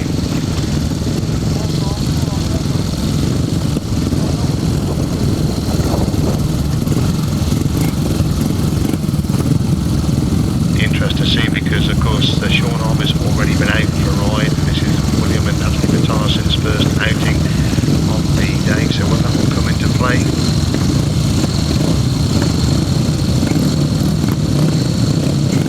Sven Holstein has definitely been out, of course, for one clean break, and a long way over on that far side. They're 3 abreast going to the back straight for the first.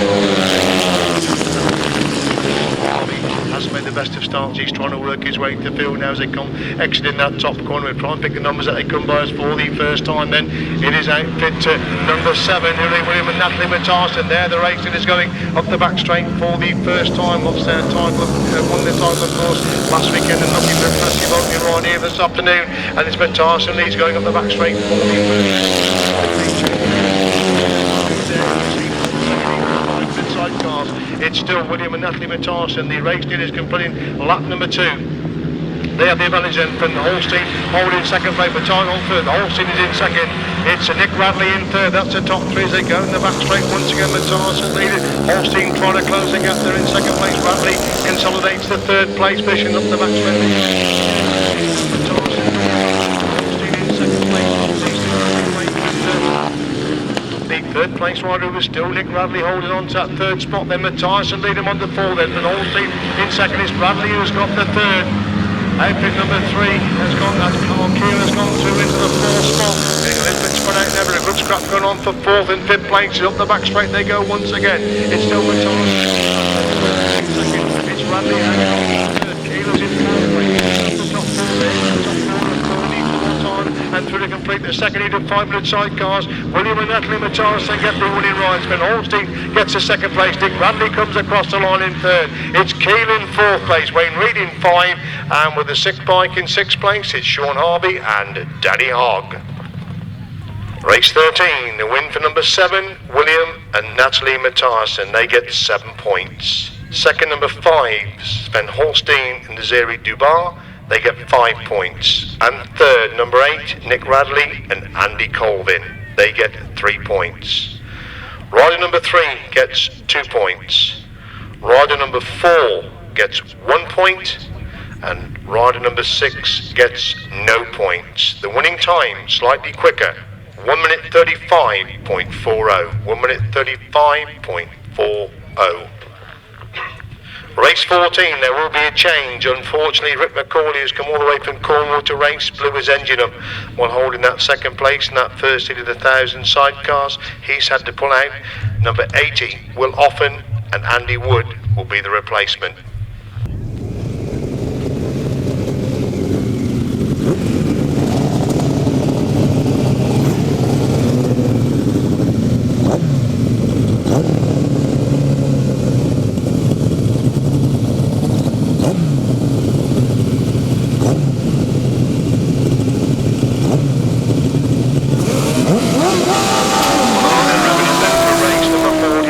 Second leg of the 1,000cc sidecars. Colin Blackmore making a good start. Rob Wilson's got in. Rob Bradley's got the third place. But Peter Lloyd goes through in that third place, relegating Rob Bradley to 4 as Colin Blackmore finds a way through on into Rob Wilson to lead going down the back straight for the first time. Colin Blackmore leading Rob Wilson. It looks like Chris Winderman in 5. That's the 5 as they go down that back straight once again then. Still Colin Blackmore leading with Rob Wilson trying to close the gap. They're in second place. Blackmore still leading with Wilson in second. It's Lloyd in third. Bradley is in 4. It's Will Offen of course and Andy Wood in 4th place, not the Winterburn crew. There, that's the top 5 as they go in the back straight once again. It's still Colin Blackmore leading. Trying to close the gap in second place. Peter Lloyd Rob Bradley's hunting him down for that third spot. There was 2 separate races. One for first and second, one for third in 4 places. There's Colin Blackmore looking to make it 2-2 in the heat of the sidecars. He's still leading from Rob Wilson second. It's Peter Lloyd in third. Rob Bradley making the move round the outside. Peter Lloyd. These 2 locked together there for third and 4th places. Peter Lloyd on the inside. Rob Bradley trying to come round the outside. There's still Colin Blackmore continues to lead it. While Rob Bradley got it back through on the inside. Peter Lloyd will move through to 3rd place. As Colin Blackmore leads it. Rob Wilson definitely getting closer in second. It's Rob Bradley in third. Peter Lloyd is in 4th place. They move on to 4 this time. It's Blackmore who leads. Blackmore who leads it then from Wilson second. Bradley's consolidating third. Lloyd is in 4. Offen is in 5. That's still the top 5 as they make their way to the back straight. I don't think can close the gap on Colin Blackmore's who move into the Prince corner on lap number 3. Looks like they've got the 2-2 for Colin Blackmore and right the junior lead. Coming out of that final corner, Colin Blackmore gets the winning ride. Rob Wilson gets the second place. Rob Bradley gets the third. Peter Lloyd is in 4. Will Offen in 5. Mark Warren in 6th place.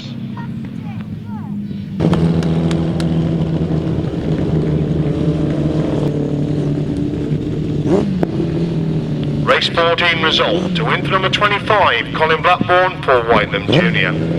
Second, number 24, Rob Wilson and Terry Saunders. And third, number 87, Rob Bradley and Sean Simpson. Just to reiterate, Colin Blackburn gets 7 points. Rob Wilson gets 5 points. Rob Bradley 4 points. Then number 4 gets 3 points. Number 80 gets 2 points. And 306 gets 1 point. The winning time, 1 minute 47.84. 1 minute 47.84.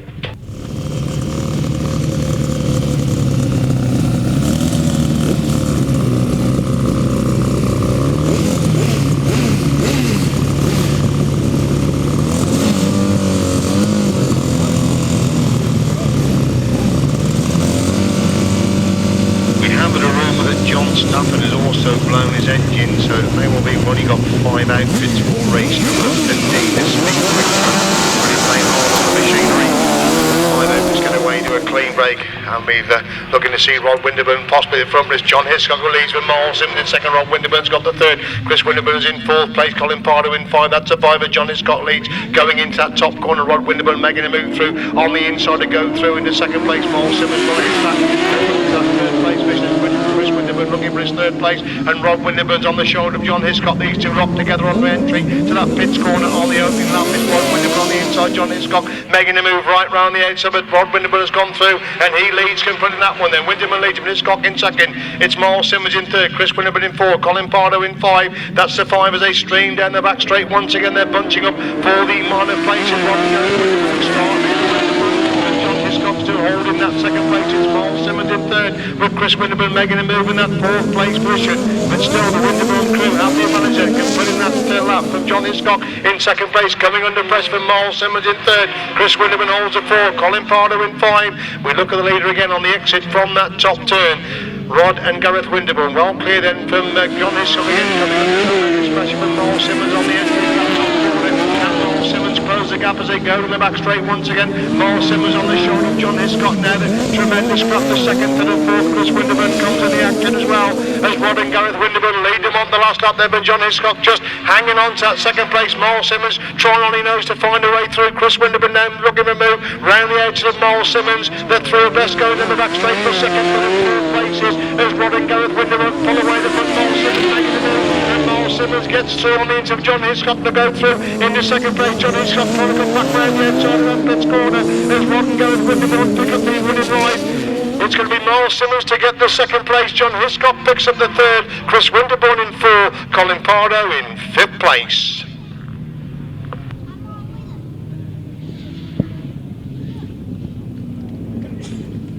Race 15 result. To win for number 48, Rod and Gareth Winterburn. They get 7 points. Second, number 9, Miles Simmons and Kevin Woodley. They get 5 points. And third, 184, John Hiscock and Gareth Bemister. They get 4 points. Outfit number 46 gets 3 points. And outfit number 16 gets 2 points. 1 minute 48.53. 1 minute 48.53. Race 16, unfortunately Gary Jackson, he's also blown his motor again, so his place will be taken by outfit number 7, Ray and Kirk Pickard. Looking at race 16, we got, unfortunately, we lost Gary Jackson, a very good opening ride. Lester Page, tremendous opening ride. Paul Whitelam, he won his first race, as did Steve Smith. Richard Thomas had a good opening ride, so we should be in for some super action in race number 16. Don't forget it's David Williams, a passenger for Lester Page.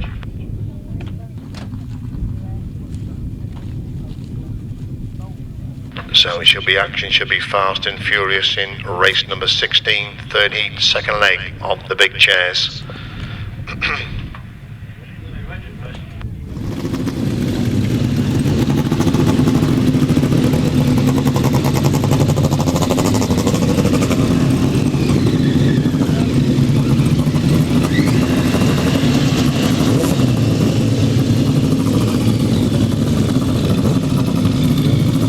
Then for race number 60.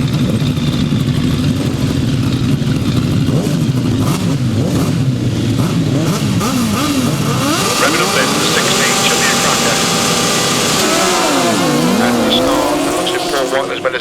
start again, and is it Paul Whitelam leads or is it Steve Smith? They're locked together now.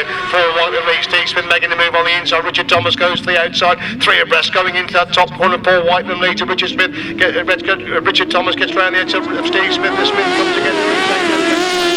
Whitelam leads in then Smith in second. It's Thomas in third. That's leading 3 as they enter the pits corner for the first time. Whitelam still running. Steve Smith trying to pull a hold on the inside. Paul Whitelam. Paul Whitelam won't be moved over, and Whitelam leads now. Smith goes for the outside run. He's pulling away from Thomas in third. Look at the speed of those top 2 outfits. They go into that top corner once again. Whitelam leads. Smith again trying to find a way through on the inside, but Whitelam again pulls away.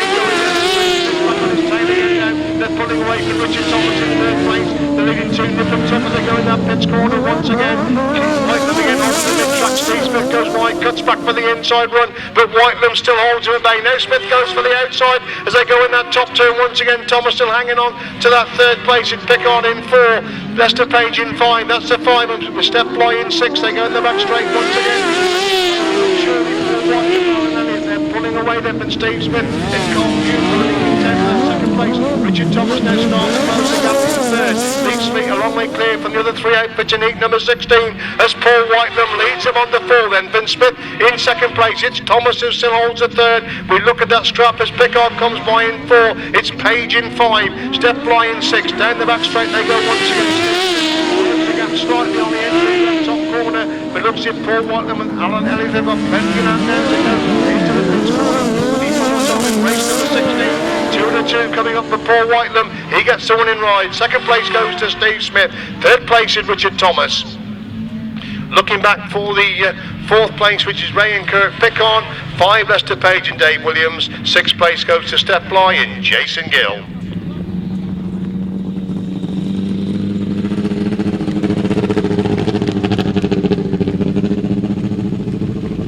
Race 16 result. To win for number 92, Paul Whitelam and Alan Elliott, they get 7 points.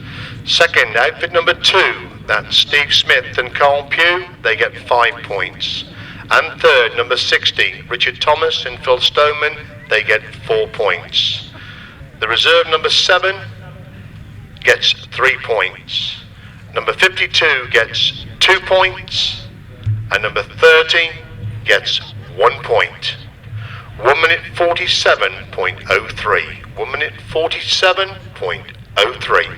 Coming out there, we've got Phil Ashcroft unbeaten in the heats of this class so far. Dan Gifford a win and pushed home the line to pick up the 8th place. Stephen Taylor's been there or thereabouts. Dave Mears has also gone extremely well, so we should be in for some good action in race number 17.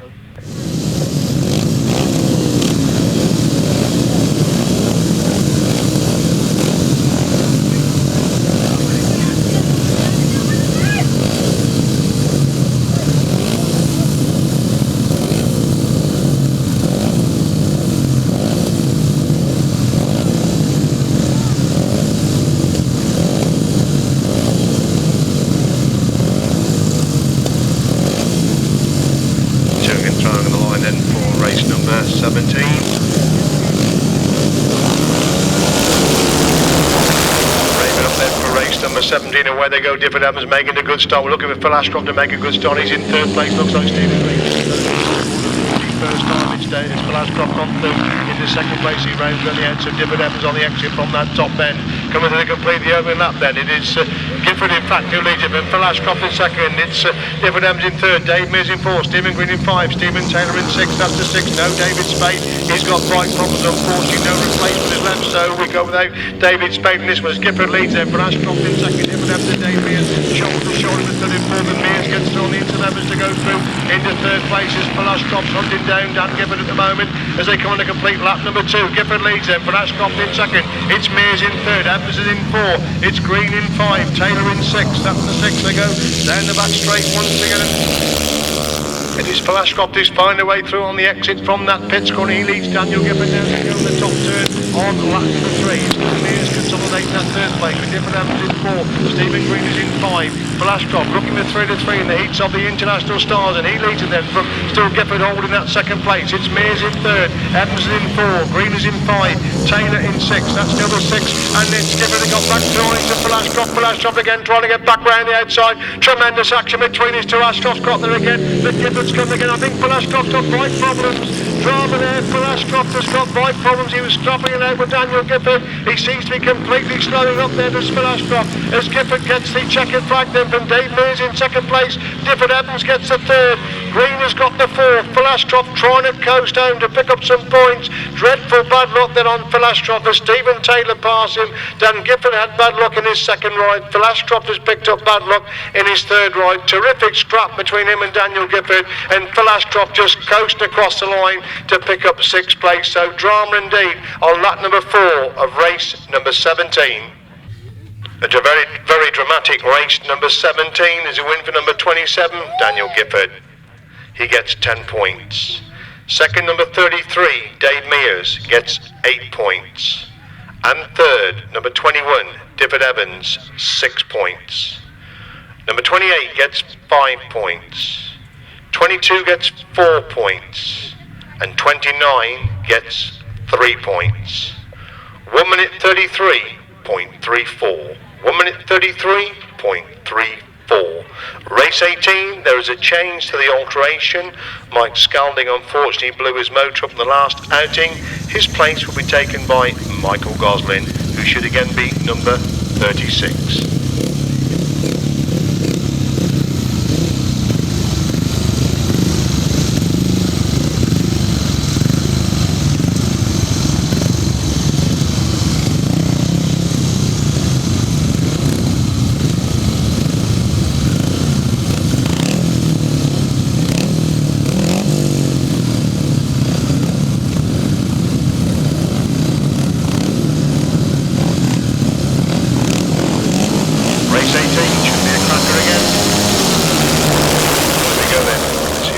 They're going back straight for the first time. Looks like Daniel Winter's made a good start. It's Daniel Winter, Gareth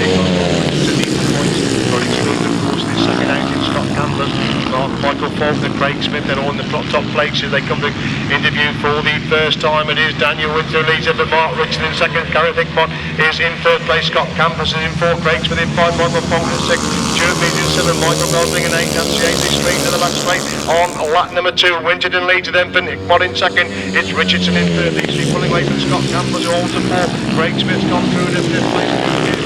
6. Michael Faulkner drops back to 7. Michael Gosling holding the 8th place position. Daniel Winterton really wide on the exit from that top turn. Gareth Hickmott trying to close the gap in second place. It's still Richardson in third. Then Campbell's in 4.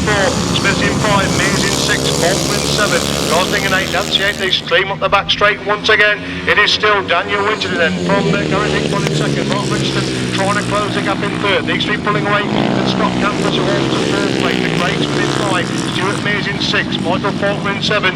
Daniel Winterton well ahead of Gareth Hickmott. They move on to 4 this time. It's still Mark Richardson clinging on to that third place. Campus up to 4. Smith in 5. Mears in 6. Faulkner 7. Northing 8.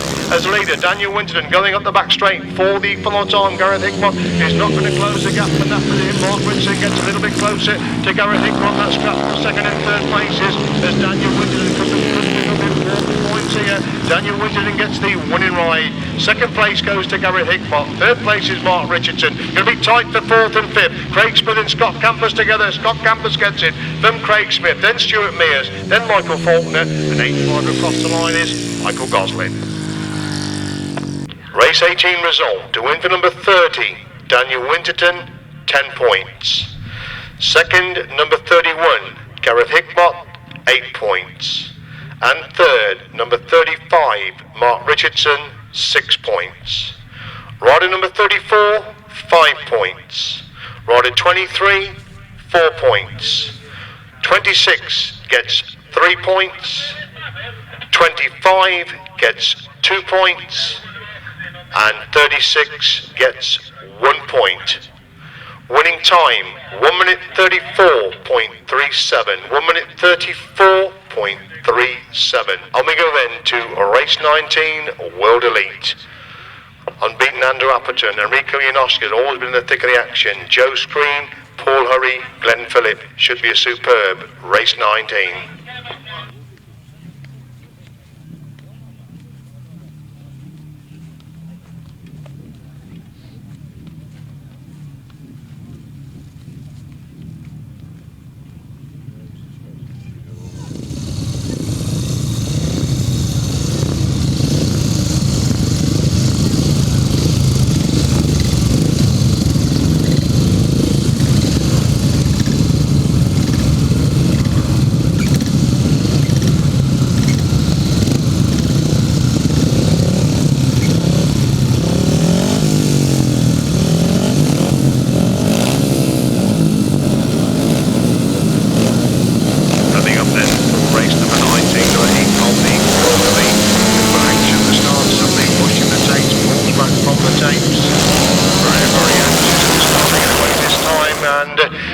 Like Andrew Appleton made a good start. They got the back straight for the first time. He's picked up 5 places already. He's going in that top corner for the first time. Completely missed the start there in Andrew Appleton, but he's really making it count now as he comes by. It's the first time Glenn Phillips has got the second. Oscar is in 3rd place. That's the top 3 as they go up the back straight. Once again, Appleton leads it. Then Oscar again looking to move through in the 2nd place, but Glenn Phillips just hanging on to that 2nd place. Oscar's got the 3rd. He's coming under pressure. 3rd place spot. As you see Andrew Appleton making through the 3 in the heats of the World League. Tremendous performance by Andrew Appleton. Looks behind and see Glenn Phillips still holding that 2nd place. It's Oscar in 3rd place with Paul Hurry holding the 4th place. That's the top 4 and Paul Hurry gets thrown into the Oscar and Oscar again back round there to Paul Hurry to retake that 3rd. Hurry again trying to get back in the action, but Appleton is increasing lead with every turn. The wheels of Phillips in 2nd. It's Oscar in 3rd. It's Hurry holding that 4th place. That's where the main action is for 3rd and 4th places. Appleton leads on the 4th and Phillips in 2nd. Oscar and Hurry shoulders shot him at 3rd and 4th, and Hurry gets thrown into the Oscar again back round the outside, and Joe Squid is way back in 5th place in making absolutely no impression at the moment. Again, that tremendous drop for 3rd and 4th between Oscar and Hurry. Yes, Andrew Appleton has got the race in 1st again. Joe Squid back in 5th place and making no impression on the top 4 as Andrew Appleton gets the winning ride. 2nd place for Glenn Phillips. It's just Oscar for 3rd, then Hurry in 4. It's Screen in 5, Nobes in 6. And rider number 8, Kreuzer, is the next rider across the line, followed by number 7, Serg Schutzbach. Race 19, a win for number 2, Andrew Appleton, 10 points. Second, number 12, Glenn Phillips, 8 points. And third, number 9, Enrico Janoschka, 6 points. Rider number 4, 5 points. Rider number 1, 4 points. Rider number 13, 3 points. Rider number 8, 2 points. And rider number 7, 1 point. Quick time again, 1 minute 26.37. 1 minute 26.37.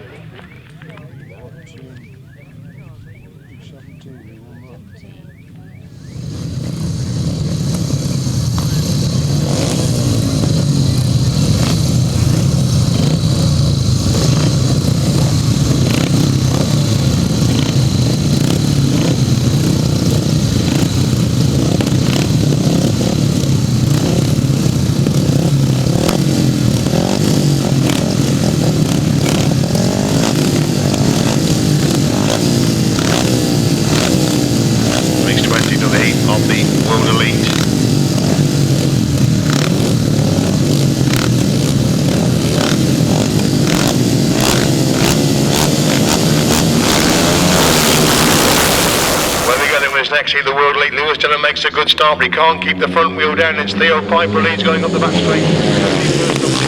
Very good start. He starts to drop back to the field, then as they go into the top corner for the first time, and it's Theo Piper as a race leader. Looks back to see where the main opposition is, and it's rider number 14, Jamie Roger, coming through in 2nd place with Richards for the 3rd. Lewis Denham holds in 4th place. Charlie Saunders in 5. That's the top 5 as they go up the back straight once again. Piper is the clearly there for Rogers, trying to close the gap in 2nd place. Smith has got the 3rd with Denham in 4th place. Charlie's from the top back to try. Rogers has got on his shoulder now, looking for that 5th place as Theo Piper taking the wide line on the exit for that top 3rd. He looks back. Jamie Rogers, best ride he's had so far.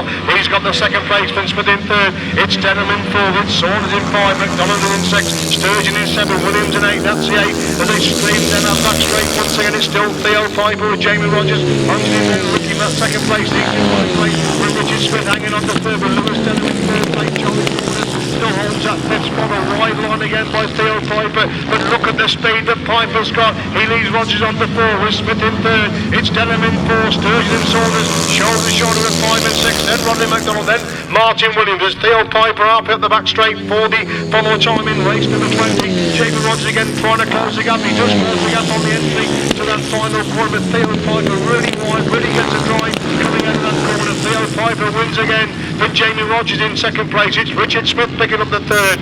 Lewis Denham gets the fourth place. Martin Sturgeon 5, Charlie Saunders 6, Martin Williams 7, Rodney McDonald in 8th place. Race 20, a win for number 3, Theo Piper, 10 points. Second, number 14, Jamie Rogers, 8 points. And third, number 15, Richard Smith, he gets 6 points. Rider number 11, 5 points.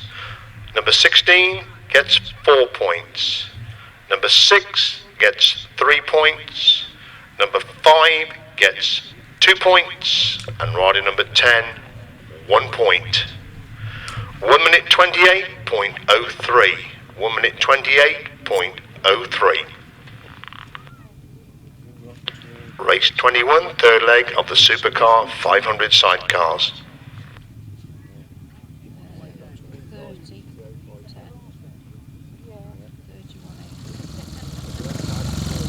First clash of the afternoon of Thomas Kunert and William and Nathalie Matthijssen. It's the first time they've met so far. Sven Holstein's been in the thick of the action all the afternoon. Nick Bradley picked up a good third place in his ride.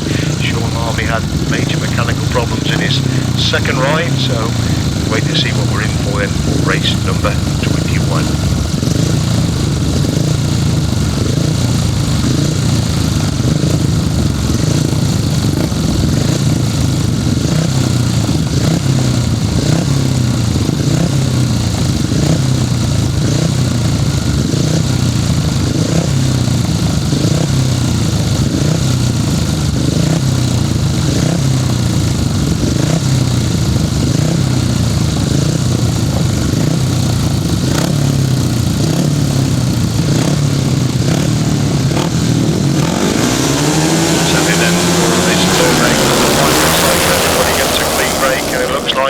William and Nathalie Matthijssen made a good start. We're looking for Kunert, who has made the best of starts. He's back in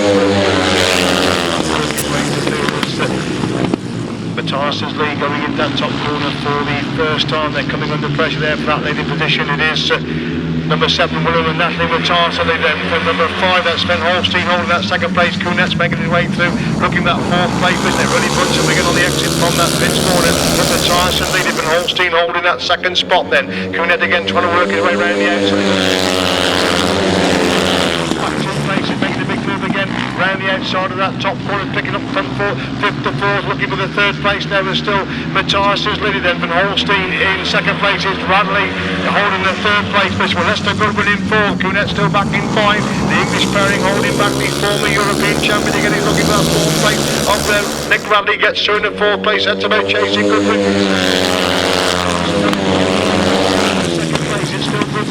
Kunert has dropped the 4. Radley is in 5. That's the top 5 as he lost that flag out then. Outfit number 7, William and Nathalie Matthijssen lead them. But Sven Holstein holding the second. It's still Goodwin in 3rd. Kunert is in 4. Radley is in 5. That's the top 5 of the stream.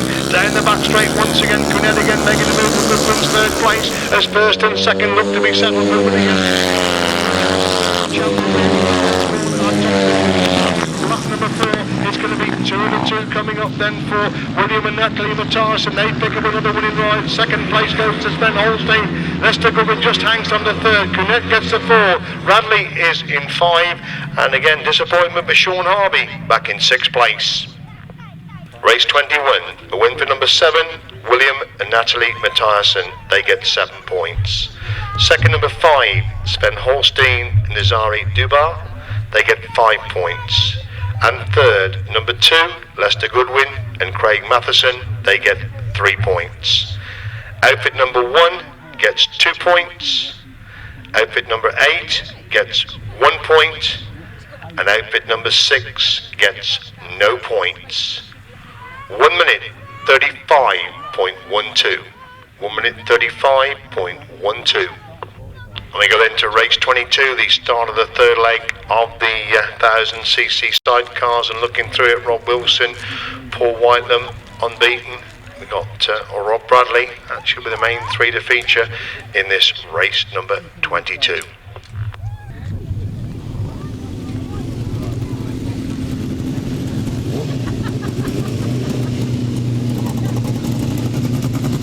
So start and assemble at the gate then for race number 22. Whitelam, Alan Elliott yet to drop a point. Wilson's had a couple of good place rides, so has Rob Bradley. Lester Page had a very good afternoon so far with Dave Williams in the chair. So we wait to see what happens with this start of the third leg of the 1000 chairs.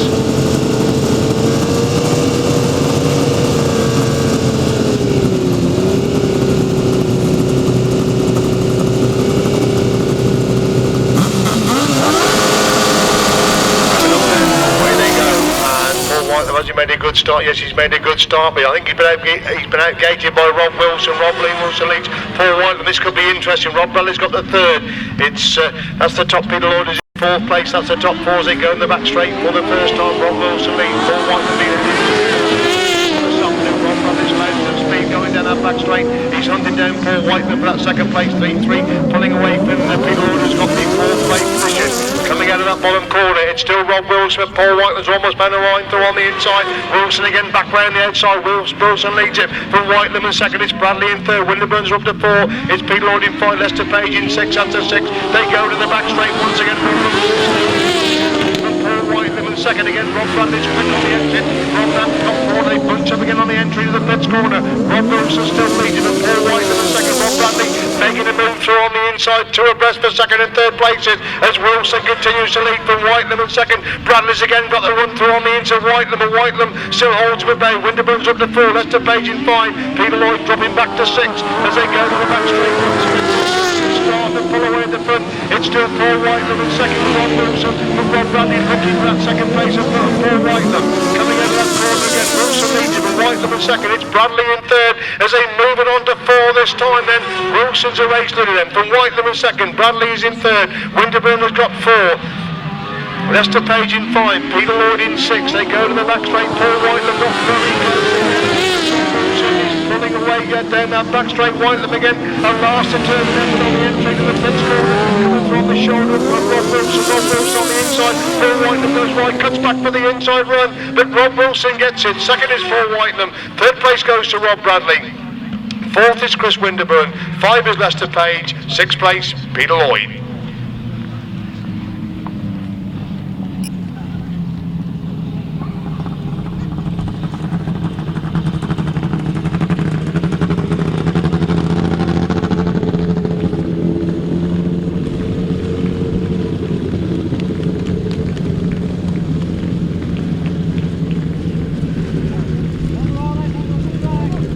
Race 22, throwing the sidecar competition absolutely wide open now. It's a win for number 24, Rob Wilson and Terry Saunders. They pick up 7 points.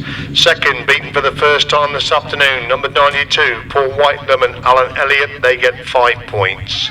Third place, number 87, Rob Bradley, Sean Simpson. They pick up 4 points. Number 46 gets 3 points. Outfit number 52, 2 points. And outfit number 4 gets 1 point. 1 minute 48.29. 1 minute 48.29.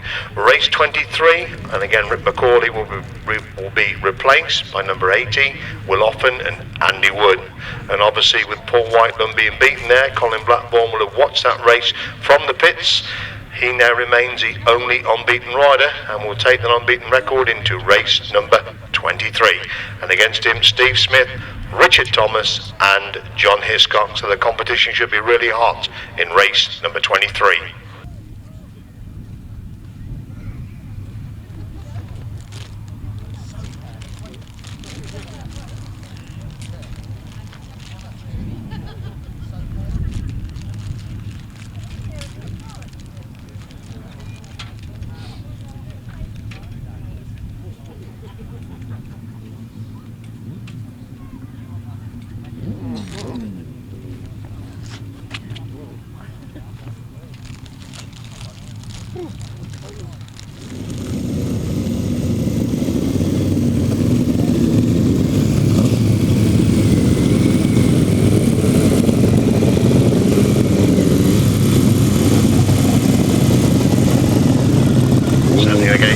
Race 23, Mark Warren, John Hiscock, Colin Blackmore, Steve Smith, Richard Thomas and Will Offord.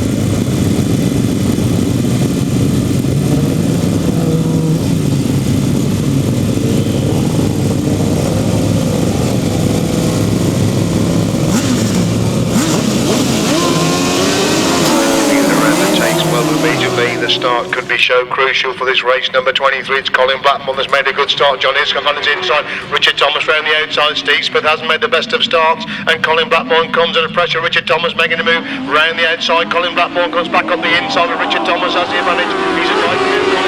Colin Blackmore gets back through on the inside. Super action at first and second as Colin Blackmore leads into that pits corner. On the open lap, it's Richard Thomas in second and Steve Smith making the move round the edge of John Hiscock to go through in the third place as Blackmore leads it then from Thomas in second, is Hiscock in third, Smith back in four as a leader racing to that top corner once again. Blackmore still the advantage from Thomas in second place against Steve Smith trying to find a way through on the inside of John Hiscock, but John Hiscock is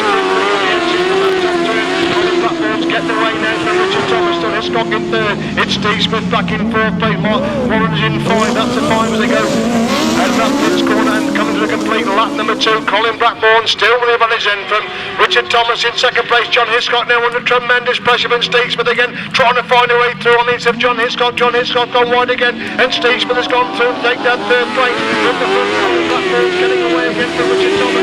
Steve Smith, he's up to third. Can he hunt the first and second down? A lap and a quarter to go. Colin Blackmore and Paul Whiteman Jr. moving on to lap number 4 from Richard Thomas, still holding that second place. It's Steve Smith in third and looking for that second place of Richard Thomas. They go into that top corner once again. John Hiscock's got the 4. Mark Warren still in 5. Down the back straight goes your race leader. And the 4 Whiteman leaders.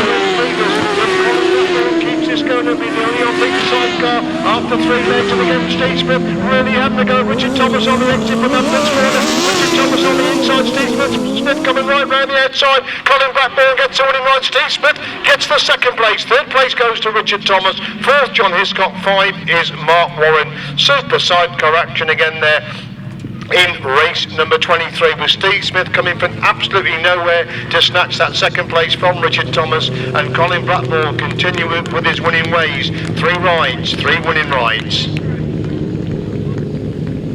Race 23, a win for outfit number 25, Colin Blackmore and Paul Whitelam Jr. They get 7 points. Second number 2, Steve Smith and Carl Pugh. They get 5 points. And third, number 60, Richard Thomas and Phil Stoneman get 4 points. 184 gets 3 points. And 306 gets 2 points. 1 minute 47.94. 1 minute 47.94. Race 24, Gary Jackson's replacement should be number 7, Ray Kirk Pickard.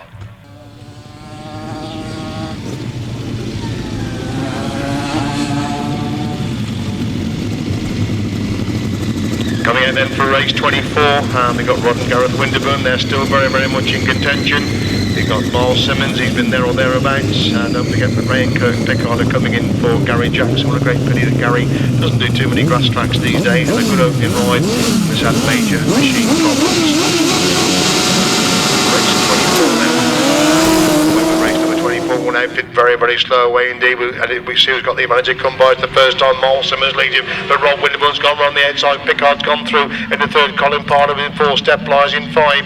And Winterburn's have gone round the outside. The delete of Miles Simmons' lead going to the back straight for the first time. In second place, Ray and Kirk Pickard have got the 3rd. Colin Pardo's got the 4th place.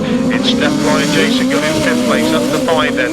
As they come to complete the opener then. Winterbourne's leading then from Miles Simmons still holding the 2nd. Pickard's have got the 3rd. Pardo is in 4. Bly is in 5. Down the back straight they go once again then. The surprise crew of 2007 are still the clear leaders of them for this way then. The second place for Miles Simmons and Kevin Woodley. Exiting that pits corner and coming to complete lap number number 2 then, outfit number 48, the clear leader, Rod and Gareth Winterburn then, from Miles Simmons and Kevin Woodley in second place.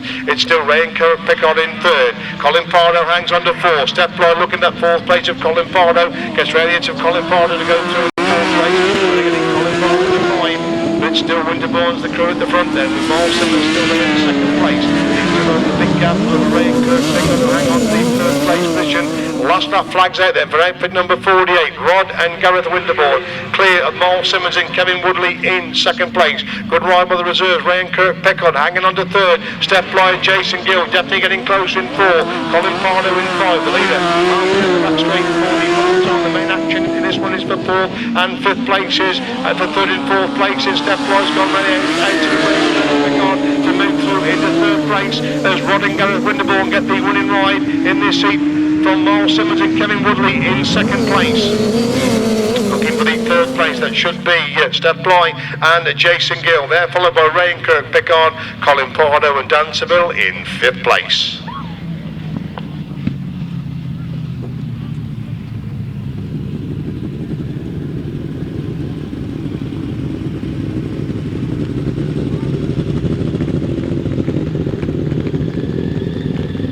Race 24 result. The win for number 48, Rod and Gareth Winterburn, 7 points. Second number 9, Miles Simmons and Kevin Woodley, 5 points. And third, number 30, Steph Bly, Jason Gill, they get 4 points. Outfit number 7, 3 points. And outfit number 16, 2 points. 1 minute 49.16. 1 minute 49.16. We're back to the International solos in their 4th leg.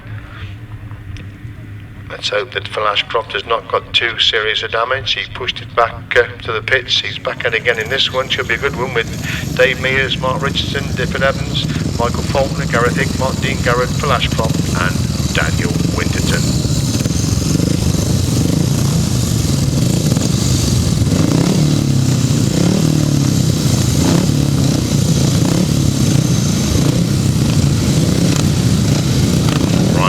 Then for race 25, International Solos, 4th leg.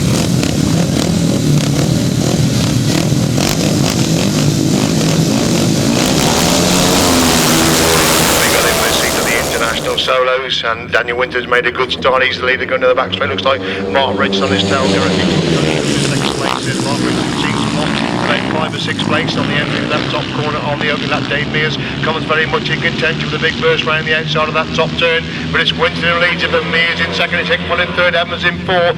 That's the top 4. Phil's dropped in 5. They go in the back straight once again.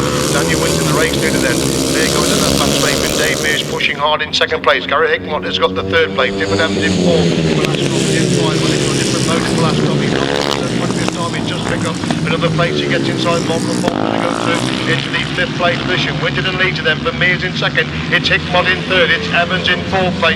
Ashcroft in 5. Faulkner in 6. Mark Richardson back in 7th place. The one-time 2nd place man.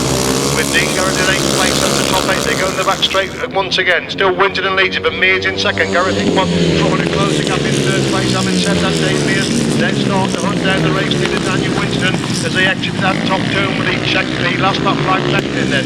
It's Winterton leads it, but wide riding Dave Mears still there in second, but Hickmott in 3rd. It's Evans in 4. Ashcroft in 5. Faulkner in 6. Richardson in 7. Garrett in 8. We see the leader halfway up the back straight for the full-on time in race number 25. Another impressive ride this time coming up for Daniel Winterton. Going to pick up his second equal of the afternoon. It's still Dave Mears holding that 2nd place position. These two pulling away from Gareth Hickmott in 3rd. Daniel Winterton wins another heat of the International. 2nd is Dave Mears. 3rd place goes to Gareth Hickmott. 4th is Difford Evans. 5th place is Phil Ashcroft. 6th Mark Richardson. 7th Michael Faulkner. 8th place is Dean Garrett. Race 25, a win for number 30, Daniel Winterton, 10 points. Second, number 33, Dave Mears, 8 points. And third, number 31, Gareth Hickmott, 6 points. Rider 21, 5 points. 29 gets 4 points. 35, 3 points. 25, 2 points. And 24, 1 point. 34.25. 1 minute 34.25. Coming into line then for race 26.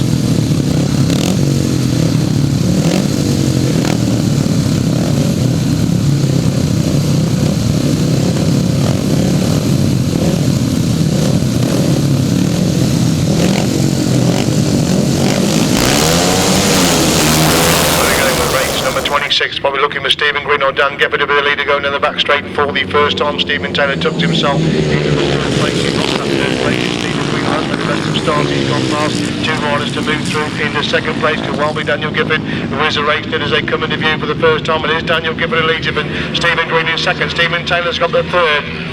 Rider number 34, Scott Campus, holds the fourth place position. That's the top four as they go in the back straight for the first time. It's Geppert who leads the green, trying to close the gap in second. These two pulling away from Stephen Taylor in third. Scott Campus has got fourth place. The top four here. Once again, Stuart Mears starting to work his way to the field. Craig Smith is the next rider to come into view as Daniel Geppert leads and can put in two then. From Green in second, it's Taylor in third, it's Campus in four, Mears is in five. Smith is in six, Gosling in seven, that's the seven as they go to the back straight once again. Still Geppert then with a clear advantage, must beat Curse in that first heat four. Stephen Green in second, but Stephen Taylor definitely getting closer in third. The main action seems to be second and third place because Daniel Geppert is pulling away at the front. He leads them on to lap four then, but Stephen Green in second. A wide riding Stephen Taylor has got the third place, then Scott Campus in four, Stuart Mears in five, Craig Smith in six, Michael Gosling in seven. The leader down the back straight for the for more time in race number 26 of the International Solos. It is Dave Geppert way clear then from Stephen Green in second. Stephen Taylor holds that third spot. The leader exits that final corner and picks up maximum points. It's Daniel Geppert the winning ride from Stephen Green in second place. Stephen Taylor gets the third. Scott Campus in fourth. Craig Smith and Stuart Mears shoulder to shoulder for fifth and sixth. And the seventh rider is Michael Gosling. Race 26 result, the win for number 27, Daniel Geppert, 10 points. Second, number 28, Stephen Green, 8 points. And third, number 22, Stephen Taylor, 6 points. Rider 34, 5 points. Rider 23, 4 points. Number 26, 3 points. And 36, 2 points. The winning time, 1 minute 34 exactly. 1 minute 34 exactly. World Elite again, Tim Nobes, Richard Smith, Joe Screen, Martin Williams, Paul Hurry, Lewis Denham, Enrico Janoschka and Rodney McDonald.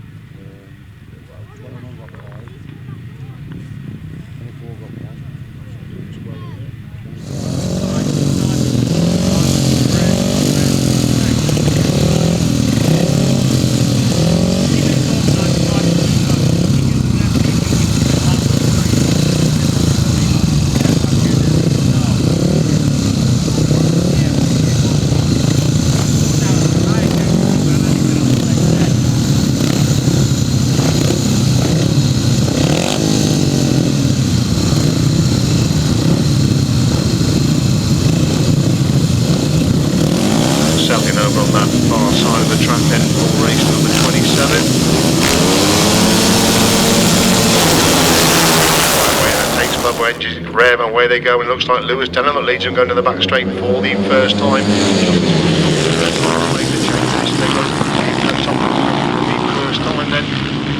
Leader is Joe Screen. In fact, look who's come out of that top corner and leads it. It's Joe Screen leading, needs a point this time. Janoschka's got the second place. Rider number 4, Paul Hurry, has gone through into the third place business. Joe Screen leads it, Janoschka in second. It's Paul Hurry in third place. That's the top three, and Paul Hurry cuts through all the instead of Janoschka to go through into second place. It's Screen leads with Hurry in second. Janoschka is in third. Richard Smith's gone through into third place. That's the top four as they enter that top corner, complete lap number 2. It's Joe Screen back to his best again. He's a race leader, but Paul Hurry in second. Janoschka's got the third. Smith is in fourth place. Tim Nobes is in 5. Lewis Denham in 6. That's the top 6 with Martin Williams in 7 and Rodney McDonald in 8th place. That's the 8th one as they go in the back straight. Joe Screen looks behind him and see Corey close the gap in 2nd place. You know, the 3rd. It's still Richardson in 4th with Tim Nobes to close the gap in 5th place. That's the top 5 in this heat of the World Elite then. It's still Screen leads him on the 4 then. Van Hurry in 2nd. Janoschka still with the 3rd. Van Spit in 4. Nobes in 5. Denham is in 6. Williams in 7. That's the 7. Down the back straight for the funnel Tom. Joe Screen continues to lead. He looks behind him to see Hurry in 2nd. Janoschka getting close to the horizon. Corner for the funnel Tom in race number 27. It's points, winning points again coming up for Joe Screen. He gets a winning ride. Paul Hurry gets a 2nd. Enrico Janoschka gets a 3rd. Richard Smith in 4. Tim Nobes in 5. Lewis Denham in 6. Martin Williams in 7th place. Race 27 result then. A win for number 1, Joe Screen, 10 points. Second, number 4, Paul Hurry, 8 points. And third, number 9, Enrico Janoschka, 6 points. Rider number 15, 5 points. Number 13, 4 points. Number 11, 3 points. And number 5, 2 points. 1 minute 29.03. 1 minute 29.03. And we go to race 28, another heat of the World Elite.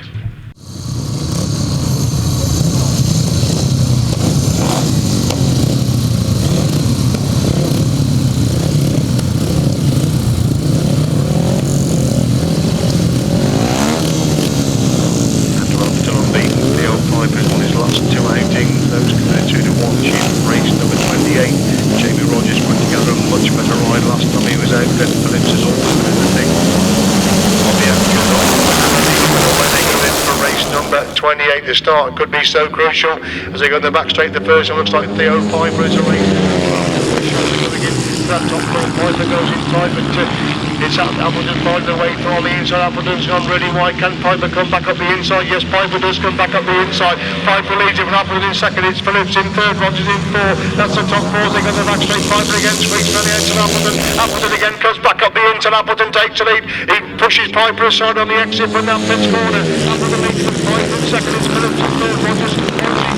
Just left the top 4. And Andrew Appleton back at the front for the 4th time this afternoon. Appleton leads and looks behind him to see Piper there in 2nd place. It's Phillips in 3rd. It's Rogers in 4th. Number 8 Kreuzer is in 5. Sturgeon is in 6th. That's the top 6. They go on the back straight once again. And Andrew Appleton slowly but surely is starting to pull away from Theo Piper. Tremendous cross to the 3rd. But Jamie Rogers gone to the 3rd.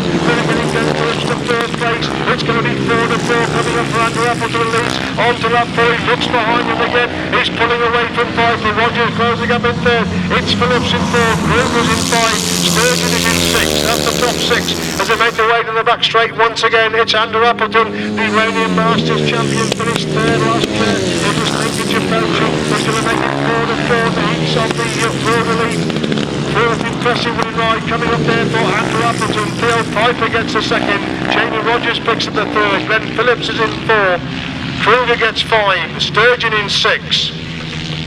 Schutzbach in 7. Saunders in 8th place. Rider number 12, 5 points. Number 8, 4 points.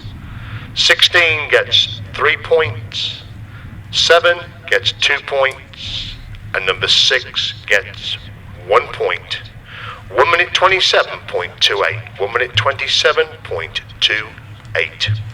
And we go then to the Supercars heat of the 500 International Sidecars.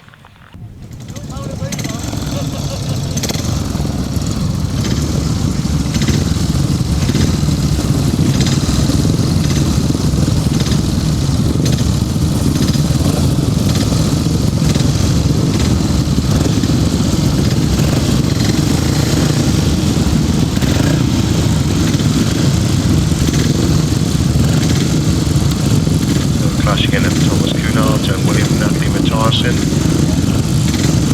Keel, Wayne Reed, Mr. Goodwin, and Nick Bradley, the 6 outfits for race number 29.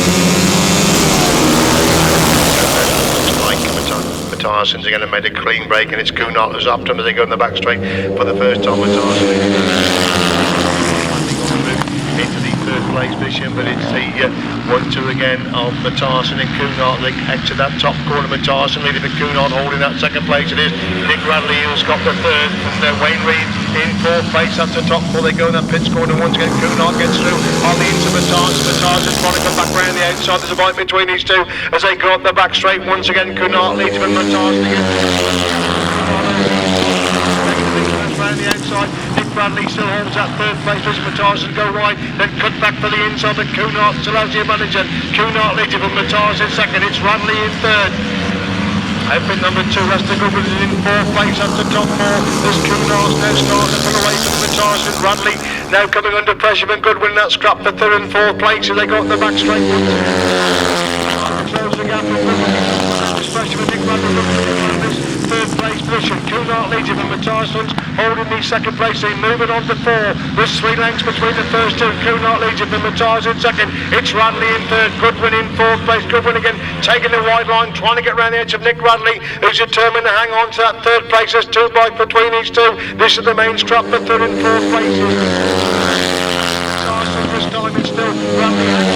Goodwin trying to close the gap there in third place. We look at the leading 2, and Thomas Kunert gets revenge again. He gets the winning ride, but Matthijssen's pick up the second place. Nick Radley hangs on to third with Lester Goodwin in fourth place. It's Wayne Reid in 5 and Carl Keel in 6th place. Race 29 result. To win for number 1, Thomas Kunert and Bernd Kreuzer. Second number 7, they get 7 points. Second number 7, that's William and Nathalie Matthijssen, they get 5 points. And third number 8, Nick Radley and Andy Colvin, they get 3 points.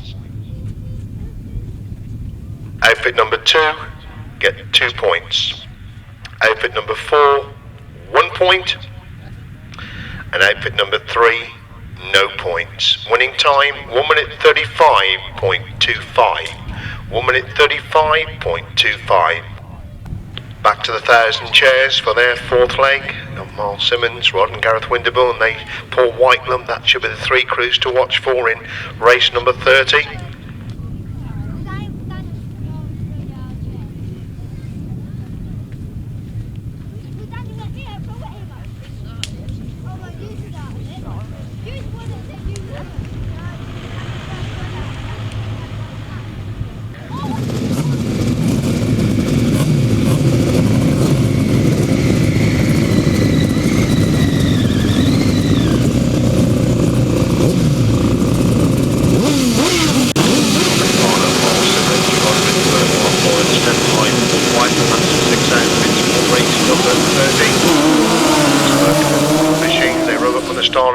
Has made an absolutely superb gate from gate number 4. He's a race through a mile. Simmons in second place, but Winterbourne's already gone through into that second place, but Simmons again comes up the inside. Whitelam leads it from Winterbourne in second, it's Simmons in third. That's the top 3 as they go to the back straight on the race number 30. Elliott leading from Rod and Gareth Winterbourne in second place. Miles Simmons, Kevin Woodley pick up the third place position. They completely open it up. Then Whitelam's leaders, and from Winterbourne's in second, it's Miles Simmons in third. Mark Warren has got the 4. Steph Ply in 5. Colin Pardo is in 6. So back to winning ways again for outfit number 92. Down in second place, he's pulling away from Miles Simmons, who consolidates his third. Mark Warren with Rod in 4. Steph Ply in 5. Colin Pardo in 6. They move on to complete that lap again. A wide line taken by Paul Whitelam. Clearly the Rod Winterbourne can't close the gap there in second place. It's still Miles Simmons hanging on to third with Mark Warren in fourth place. Step Fly 5, Colin Pardo 6. Down the back straight goes your race. On Paul Whitelam as they enter that pits corner on lap number 3 then. Paul Whitelam and Alan Elliott clear them from Gareth Winterbourne, still holding that second place position. Much tighter line this time taken by Paul Whitelam. He leads them under 4. Winterbourne's consolidate the second. Miles Simmons is still there in third with Mark Warren in 4. Step Fly 5. Colin Pardo 6. We look at the leader down the back straight. The gap the same. It's race number 30. Winterbourne's haven't closed the gap. Having said that, Paul Whitelam has not pulled away. Points in race number 30, outfit number 92. Paul Whitelam and Alan Elliott get the winning ride. Second goes to Rod and Gareth Winterbourne. Miles Simmons, Kevin Woodley pick up the third. Mark Warren, Steve Henderson get the 4th place. Step Fly Jason Gill in 5, Colin Pardo Dan Seville in 6th place.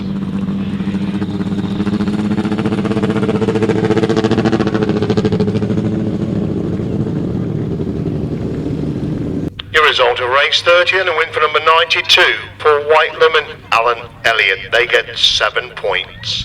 Second, number 48, Rod and Gareth Winterburn. They get 5 points. And third, number 9, Miles Simmons and Kevin Woodley. They pick up 4 points. Outfit number 306 gets 3 points. Outfit number 30, 2 points. And outfit number 16, 1 point. 1 minute 47.81. 1 minute 47.81. Right, race 31. Obviously, Pickard's come in for Gary Jacks. I think John Stafford again will be a non-starter. Unfortunately, no reserve to replace him. So John Hiscock, Ray and Kirk Pickard, Peter Lloyd unbeaten, Colin Blackburn, Chris Winterburn are the outfits for race 31.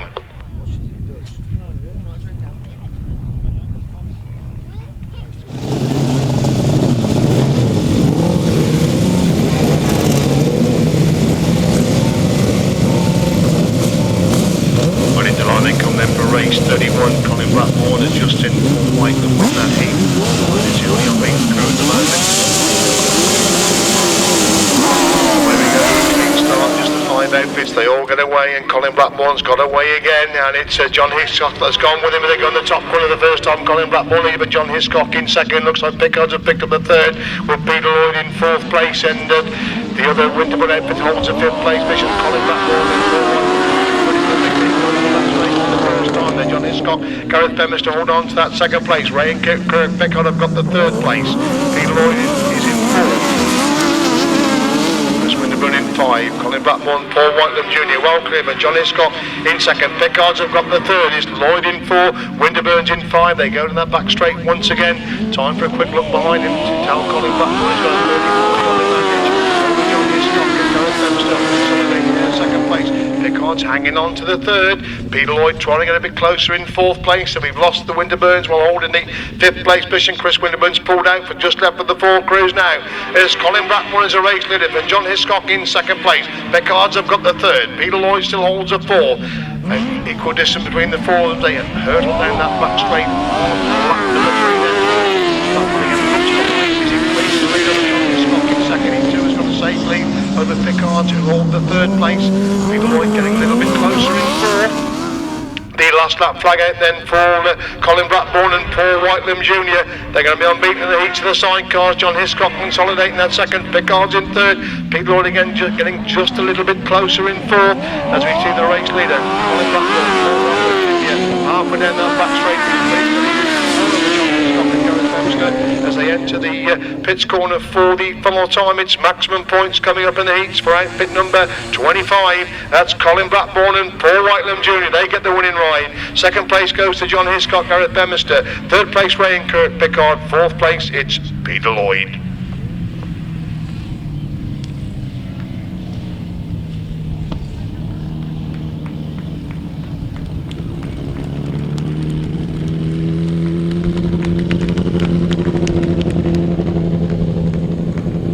Race 31, a win for number 25, Colin Blackburn, Paul Whitelam Jr. 2nd, number 184, John Hiscock, Gareth Bemister. At 7 points for Colin Blackburn, 5 points for John Hiscock and Gareth Bemister. They pick up the 2nd place, and in 3rd place it's number 7, Ray and Kirk Pickard. They get 4 points. Outfit number 4 get 3 points. Just the 4 finishers. 1 minute 49.94. 1 minute 49.94. Race 32. Obviously, number 80 Will Offen, Andy Wood will replace Rick McCauley and Terry Madley.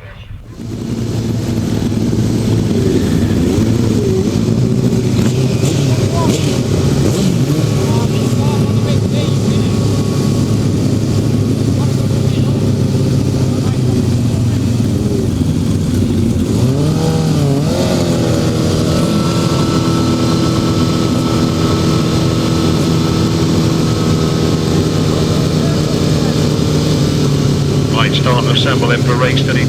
Rob Bradley, Will Oppen, Richard Thomas, Lester Page, Rob Wilson and Steve Smith. So some very good cruising in race number 32. Takes firm away. They go. Somebody lifting out of the start there as they come by us for the first time. It's Rob Wilson leads for Rob Bradley in second. Steve Smith in third. Richard Thomas in four. Lester Page in five. That's the five as they go in the back straight for the first time. Then it's Rob Wilson leads Rob Bradley trying to find a way to on the inside. Steve Smith in third place. Steve Smith getting away from Richard Thomas who holds the fourth place position, but still Wilson with the advantage then from Bradley in second. It's Smith that goes wide, cuts back for the inside. They're bunching up for the first three places, but still Rob Wilson with the advantage from Rob Bradley in second. It's Steve Smith in third, Richard Thomas in four, Lester Page in five. Nothing much between the top three. Steve Smith again goes wide, tries to cut back inside Rob Bradley as Rob Wilson starts. Tremendous pressure there from Steve Smith and Carl Pugh to hang on to that second place as Wilson leads him and Bradley in second. It's Smith in third.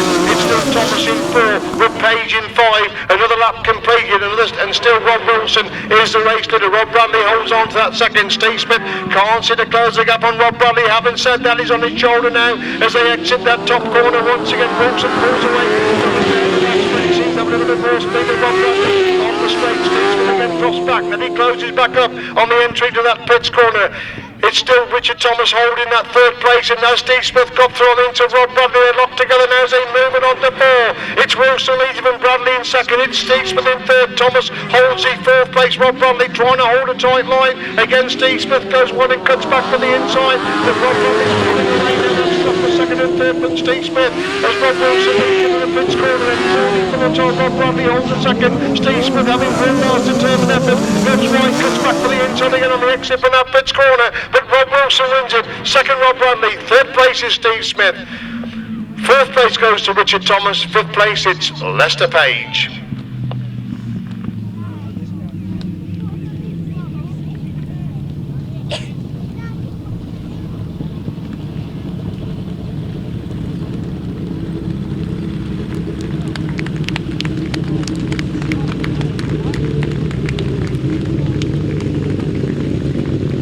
Race 32, the interval heat then. A win for number 24, Rob Wilson and Terry Saunders. They get 7 points.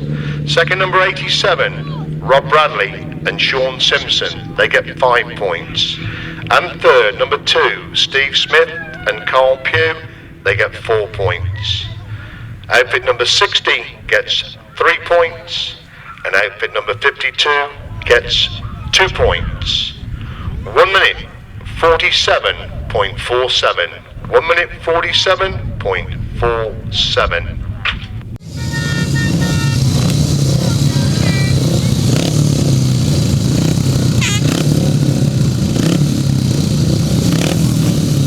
Jamie Rogers, Richard Smith, Lewis Denham, Matthew Kreuzer. The riders we're looking for race 33.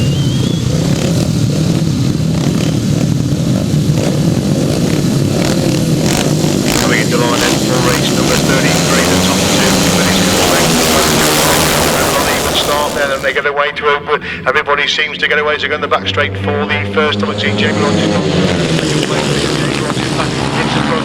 But Richard Smith following trying to go through into that second spot. They bunch up on the exit from that top corner. Jamie Rogers leads, and as they go by us for the first time, Kreuger's got the second. Richard Smith in third. That's the top to three as they make their way up the back straight on lap number 2. It's Jamie Rogers, the big lead, looking to get himself a place in the final. Kreuzer, who hasn't done too much this afternoon, still holding that fourth place. Richard Smith hunting down in third spot. That's the top corner, makes the way into that top corner once again. Lewis Denham was right at the back. He's now starting to work his way to third. Rogers leads it then from Kreuzer in second place. Kreuzer coming good when it counts to get himself into the Poacher final. It's still Richard Smith holding that third place position. It's starting to get a little bit spread now in race number 33. Jamie Rogers got better as the meeting has progressed. He's leading there in race number 33. The last chance for winner. Kreuzer holding that second place position. Richard Smith still holding the third spot.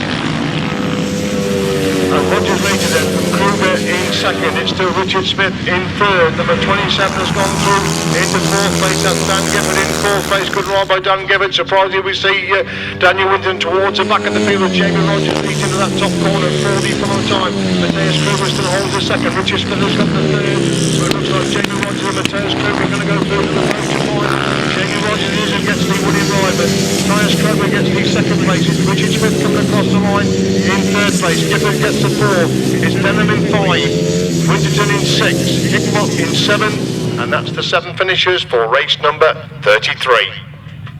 Result of race number 33, sponsored by Fraser and Ross Robson. A win for number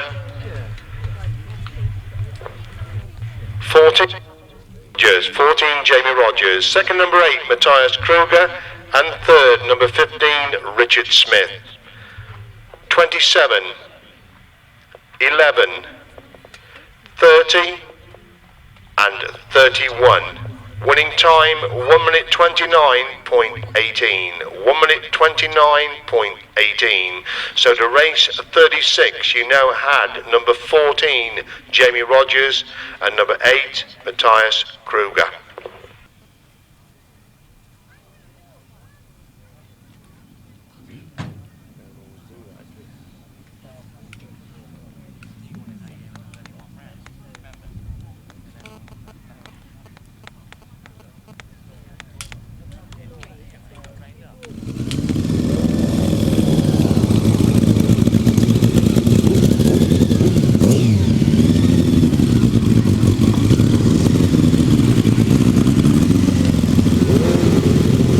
Outfits coming out then for the race 34 Sidecars semi-final. You see Steve Smith the way he started off. He's going to have to go into this last chance. The qualifier Rob Bradley's been consistent all the afternoon. John Hiscock's been there or thereabouts. Richard Thomas, Miles Simmons and Ray Kirkvicker have done very well to get this far because they only came in as reserves and of course missed the opening set of heats.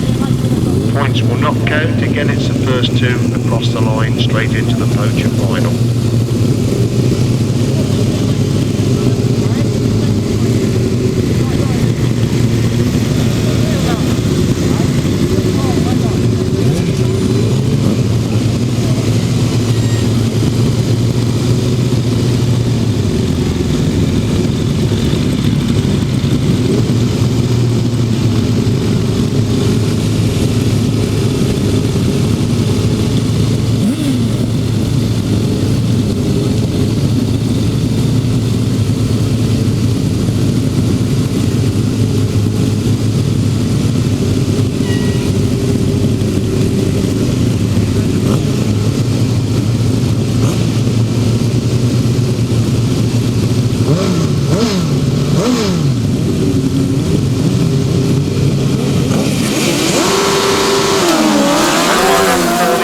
Semi-final of the 1000cc Sidecars, top 2 going through to the final. Who's made the start is Rob Bradley, made the start. John Hiscock got away as well, and Steve Smith made a dreadful start. He's back in 5th place. They go the back straight for the first time and into that top corner. And it's Rob Bradley who leads, and from Richard Thomas got through the second place. John Hiscock in 4th place. Steve Smith's in 3rd. He's now in 2nd. What a move again by Steve Smith. He's picked up 2 riders on the entry to that top pitch corner on the overlap. Rob Bradley and Sean Simpson. They lead the last chance qualify them, and Steve Smith there in 2nd place. It's Richard Thomas holding the 3rd, but John Hiscock in 4th place. That's the Miles Simmons is in 5. That's the top 5. We lost one open in this last chance sidecar race.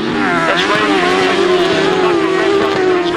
back straight once again. Steve Smith trying to close the gap in 2nd place. Richard Thomas is not finished yet, but they know only the top 2 go through. So it's Rob Bradley and Steve Smith, the 2 going through at the moment. They complete that lap then. Bradley leads it then from Smith in 2nd. It's Thomas in 3rd. It's Hiscock in 4th. Miles Simmons is in 5. That's the top 5. But Ray and Kirkvicker a long way back at the back as Rob Bradley continues to do. Steve Smith is definitely getting close in 2nd place. The top 2 are still going through, but they're still making a great race. And Steve Smith is taking back the ground. Rob Bradley there's the edge of that pitch corner. Rob Bradley's gone wide, and Steve Smith trying to squeeze through on the inside. Rob Bradley just about holding at bay again. Steve Smith looking to get through on the inside line. Richard Thomas dropping back in 3rd. Bradley's wide again on that top corner. Smith almost got through on the inside. Bradley comes again, but 3 or 4 miles comes away, going down the back straight. Still Smith holds a 2nd. It's Thomas in 3rd.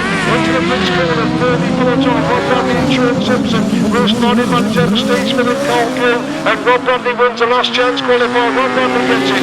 2nd place goes to Steve Smith. It's Richard Thomas coming across the line in 3rd. 4th place goes to John Hiscock. 5 is Miles Simmons. Ray and Kirk Pickard pick up the 6th place.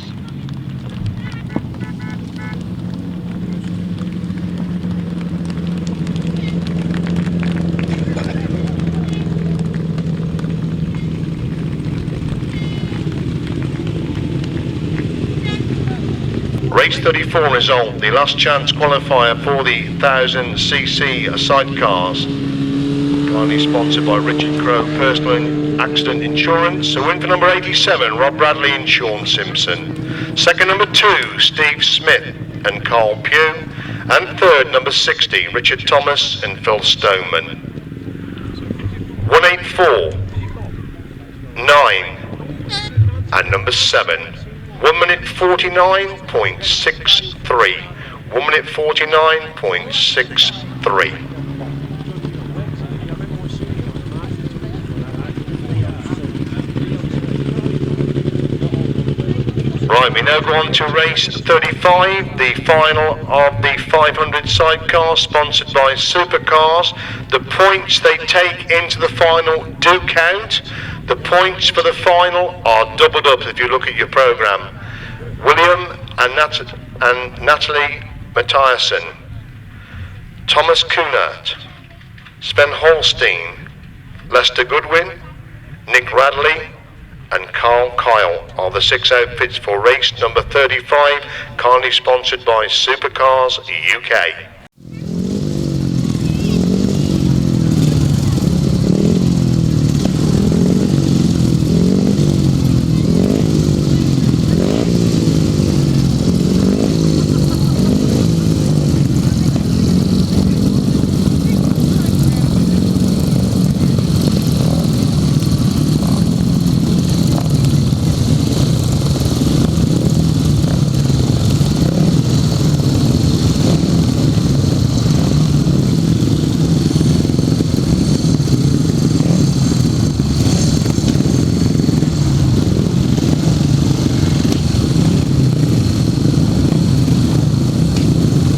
Assembled in for race number 35, the 500 sidecar final.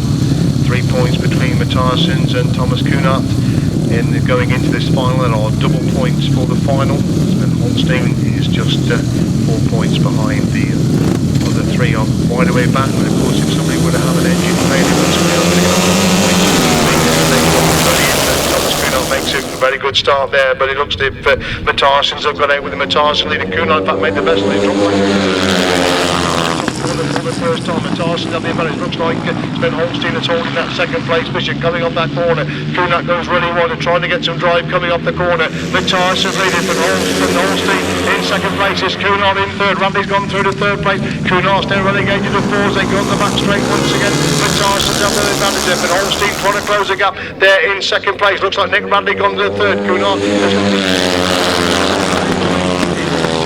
once again. So Matthijssen's they're going to pick up the victory in this 2007 Poacher 500cc sidecar final. They have the advantage. Another Holstein holding that second place. Kunert's got the third, but Nick Radley in 4th place. That's still the top 4. They go on the back straight once again. Matthijssen and it's still Holstein really closed the gap there in second place. Tremendous race between these two and Kunert. That top corner once again.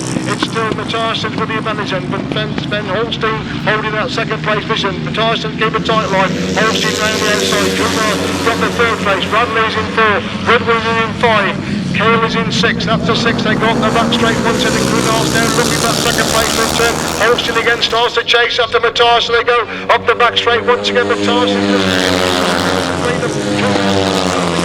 Radley still holds that 4th place. We're at the top corner for the final time in the 500 sidecar final. It's the Matthijssen who are going to pick up the victory. To be tight for second and third. Sven Holstein just gets a second. Kunert gets a third. Radley 4. Goodwin 5.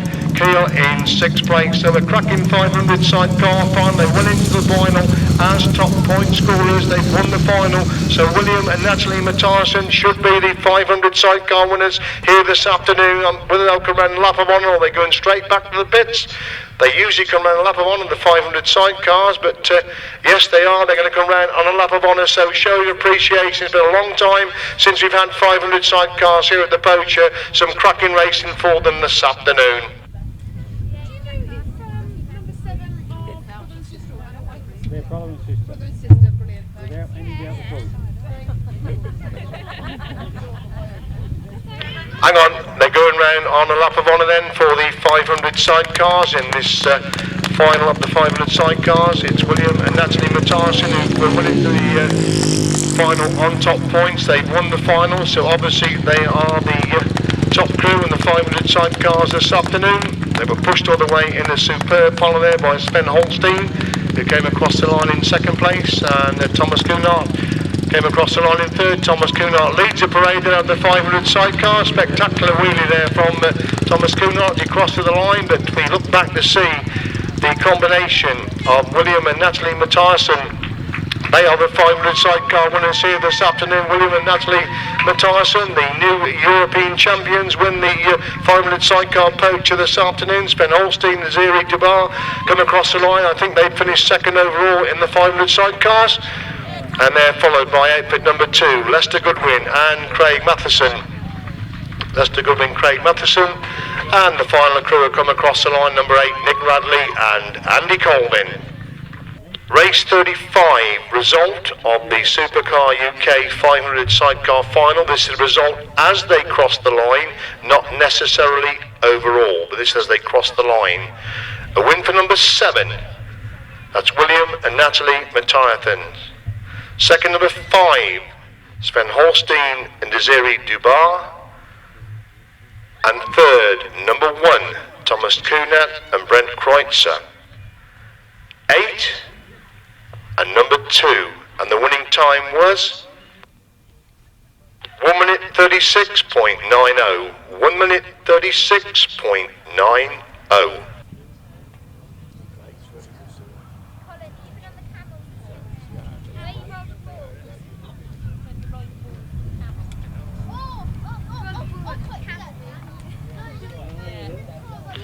Right, race 36, the Lincolnshire Poacher final, number 2, 3, 1, 4, 12, 9, 14, and number 8. That's for choice of gates. They are obviously straight finals. The question is, can anybody catch Andrew Appleton totally unbeaten all day? Theo Piper has pushed him all the way. Joe Spring has had some tremendous rides today. Paul Hurry obviously riding himself still back to full fitness. Glenn Phillips, Enrico Janoschka from tremendous performance. He's been there or thereabouts every time he's ridden this afternoon.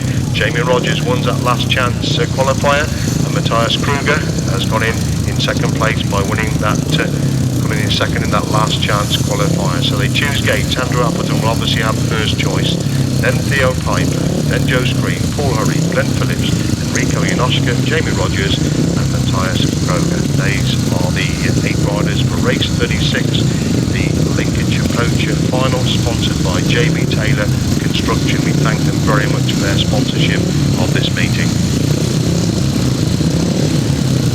Andrew Appleton, of course, finished third last year. We had Joe Screen finishing in second place. So obviously those two looking to go a couple of places better this afternoon. Drama can so often happen in the final. I say Andrew Appleton's ridden absolutely superbly. He's been unbeaten all day. But if he were to make a bad start in the final, who knows what could happen.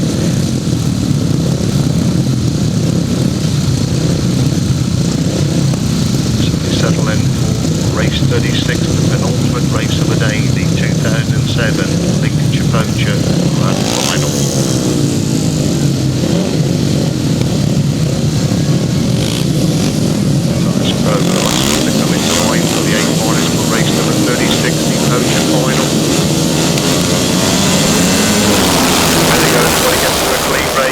It looks like Andrew Appleton made a good start. They go in the back straight for the first on. Theo Piper hasn't made a good start. For the first on, Joe Spring leads going into that top corner. Andrew Appleton's got the second place position. Can Joe Springs bring a surprise here? It's Green who leads with Appleton in second place. It's Hurry in third. And Janoschka is in fourth place. Theo Piper back in fifth place. As Joe Spring is still the race leader going up the back straight. Once again, Screen leads it. And Andrew Appleton trying to close the gap in second place. Andrew Appleton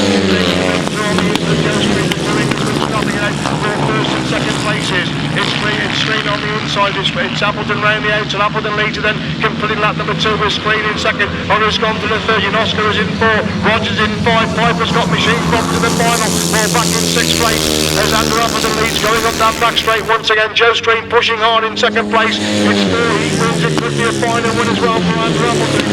Going into that top corner on lap number 3 of the 2007 Lincolnshire Poacher final. Andrew Appleton, the Masters champion, leads him on the 4. And Joe Spin in second. It's Paul Hurry in third. Oscar is in 4. Jamie Rogers is in 5. Glenn Phillips is in 6. That's the top 6 with Kreuzer in 7th place. They go up the back straight for more time along the race goes the further. Andrew Appleton has increased his lead over Joe Spin in second. There's a good race going on with third, fourth and fifth places. Paul Hurry's now coming under pressure with that third place position. Andrew Appleton wins it. Joe Spin gets the second place. It's Paul Hurry in third.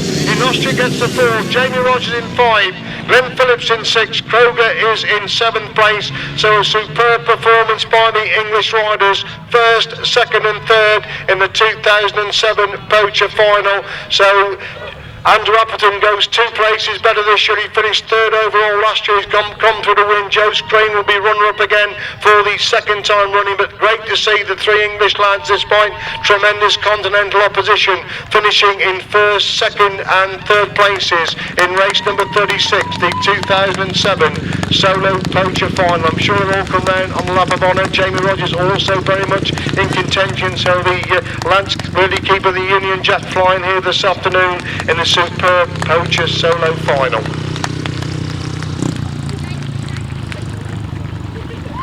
So please show your appreciation there. Tremendous solo final. Great to see with all due respect to our continental visitors who've entertained us rawly, it's great to see the English lads finishing 1st, 2nd and 3rd. Andrew Appleton, the reigning Masters champion, 4 solo heat wins and winning the final as well. Joe Screen, great to see him back on the grass. Jamie Rogers came good, but it mattered in the final.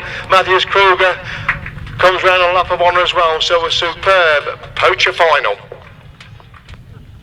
Race 36, sponsored by JB Taylor Construction, the 2007 Lincolnshire Poacher Solo Final. A win for number 2, Andrew Appleton. Second, number 1, Joe Screen. And third, number 4, Paul Hurry. Fourth, number 9, Enrico Janoschka. Fifth, number 14, Jamie Rogers. Sixth, number 12, Glenn Phillips. And 7th, number 8, Matthijssen Kreuzer. Winning time, 1 minute 26.69. 1 minute 26.69.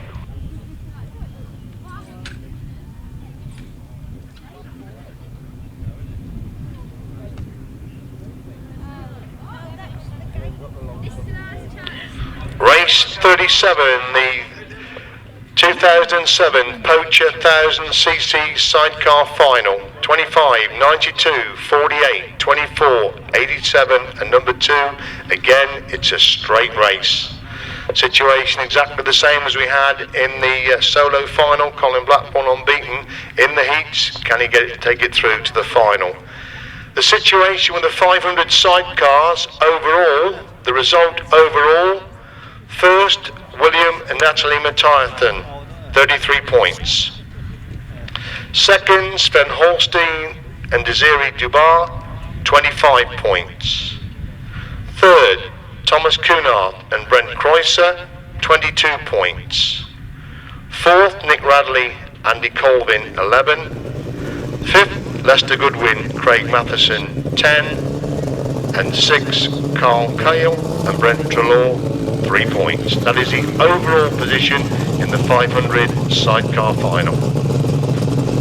So we concentrate on race 37, the Poacher sidecar final. Come out to choose their gates.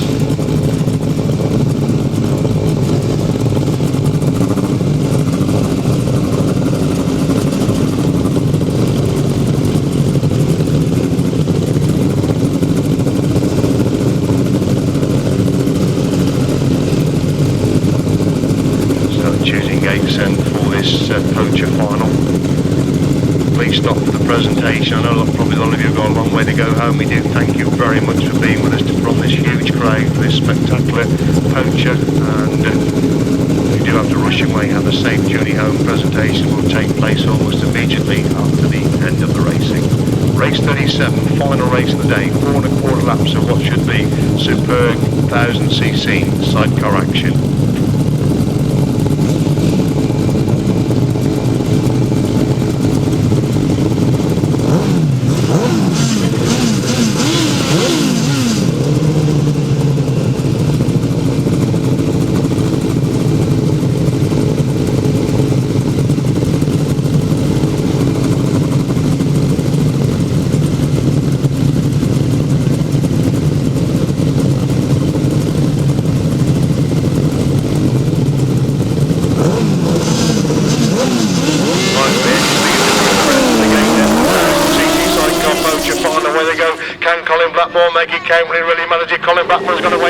inside. Rob Winterburg's gone within 4 Whitelam has got the second place. Rob Wilson 4, Rob Bradley in 5. That's the top 5 as Colin Blackmore leads. A real big sort out going on up on that top corner. Rob Wilson trying to find a way round the outside.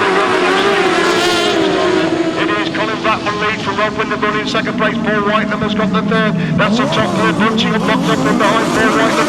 One trying to get round the outside, one trying to get through on the inside. They come to complete the open then. It's Colin Blackmore leads from Rob Winterburg in second, Paul Whitelam in third. Rob Wilson 4, Rob Bradley in 5, Steve Smith in 6. Down the back straight they go once again. It's Colin Blackmore and Paul Whitelam Jr. who leading from Rod and Gareth Winterburg in second place. They still hang on to that second place as Colin Blackmore leads into the pits corner on lap number 2. It's still Winterburg to second. Paul Whitelam is in a bit of a gap coming between these three then as they complete that one. It's still Colin Blackmore leads from Winterburg in second. It's Whitelam in third. It's still Wilson. It's Rob Bradley gone to the 4. Wilson is in 5. Smith surprising back in 6. They go to the back straight once again. It's still Colin Blackmore. Paul Whitelam and Alan Elliott hanging on to that third spot. The gap's there for Rob Bradley in 4th place. The checkered flag, the last lap flag is now made ready then for Colin Blackmore. He leads it from Rob Winterburn in second place. Paul Whitelam's on the shoulder of Rob Winterburn. Tremendous scrap going on the second one. Paul Whitelam has got round Winterburn. Winterburn's trying to come again back on the inside. Whitelam's got there again. Winterburn comes again. He takes that second place. Whitelam's on his shoulder. They're up again from Colin Blackmore. And Paul Whitelam has come from absolutely nowhere. Colin Blackmore's been swallowed up in the they touch coming out of that corner. Colin Blackmore and Winterburn cross the line together. Then we've got drama. I think Paul Whitelam has gone down in a big way. It all happened on that final corner. It all happened there. They seemed to swallow up Colin Blackmore. One was going on the outside, one going through on the inside, and Paul Whitelam making a fabulous move round the outside. And drama indeed as Paul Whitelam making his move coming out of that bottom corner. It's going to be interesting to see if we do get anything from the middle of the track, but cross the line, absolutely locked together for first and second places. Paul Whitelam's going to push the bike across the line. That was a sad way because my word, Colin Blackmore got it completely sewn up, and then all of a sudden the Winterburns and Paul Whitelam and Alan Elliott start the hunting down as he entered the pits corner then for the final time. So looks at Paul Whitelam and Alan Elliott are going to push across the line. So let's have a lot of applause. That's a great pity. They really did work hard there to try and get into a scoring position in that 1000cc sidecar final. We've got Steve Smith coming round on his lap of honour. We're still not exactly sure who's doing what, but let's have some applause for Paul Whitelam and Alan Elliott. They're pushing across the line. Steve Smith is encouraging them to come across the line. Fabulous effort, and what a sad way for that to end. They're going to pick up the 6th place in the 1000cc sidecar final. So Steve Smith encouraging them across the line. Well done, Steve. Well done to Paul Whitelam and Alan Elliott. They must be absolutely gutted about that because they really did make a big move on the outside of that final corner. The other outfits are coming round on their lap of honour. We've got Rob Wilson coming round with Terry Saunders in the chair on their lap of honour. We've got Rob Bradley and Sean Sims, the reigning Masters champion. They're coming around. They defend their crown in a couple of weeks' time. They're coming around on their lap of honour. They're followed by Colin Blackmore and Paul Whitelam Jr. with Reg Blackmore in the chair. I'm sure Reg will be absolutely delighted about that. And Rod and Gareth Winterburn, another superb performance by that crew this afternoon.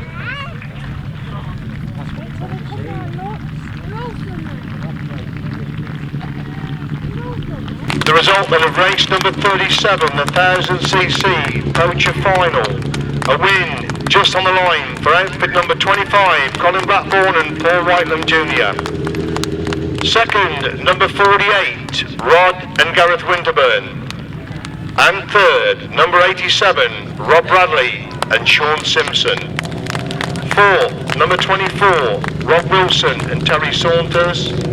Fifth, number 2, Steve Smith and Carl Pugh. And 6, number 92, Paul Whitelam and Alan Elliott.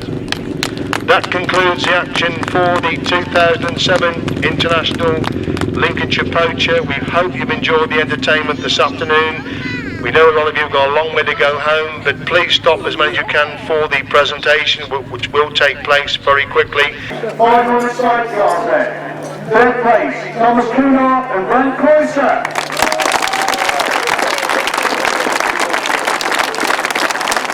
Third place,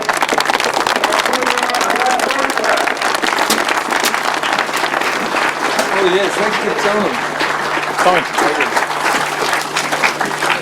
Good one.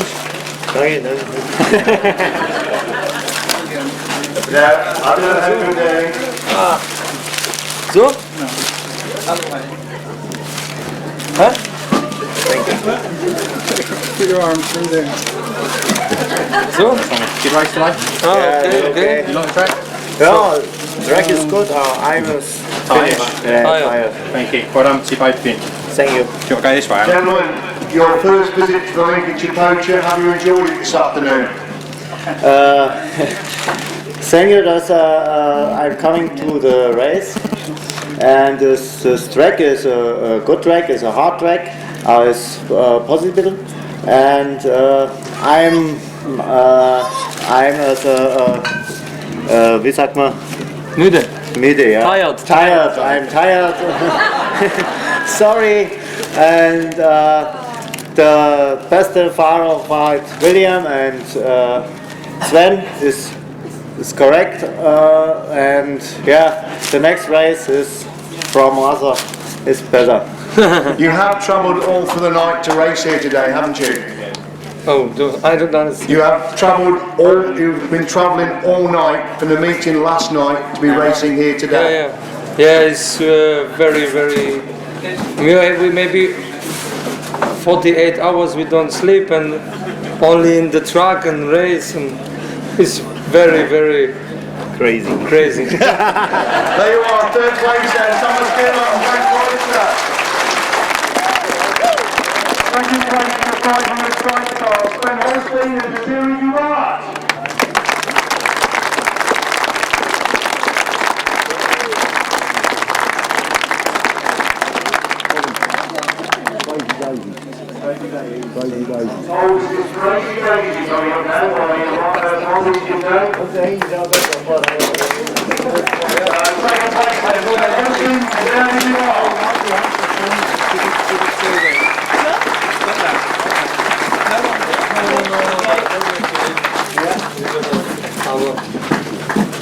Thank you well. Ja, no.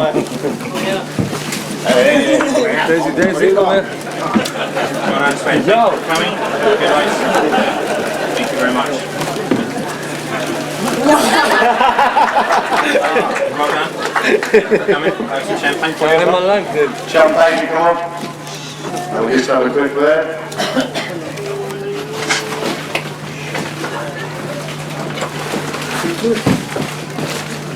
Sven, have you enjoyed it here at the Poacher this afternoon? Yes, I have. Enjoyed the track? Yeah, the track was very good. No, I'm not quite sure to pronounce your name, so if I call you Crazy Days, you won't be offended, will it? Have you enjoyed it here this afternoon? Yeah. It's a nice track. Good. Will we see you back here again? I hope so. There you go, they're coming back again. Sven Holstein and the Danny Bar. Second place for the 500 Sidecars. First place, 500 Sidecars. To go for their European title last week, William and Nathalie Matthijssen.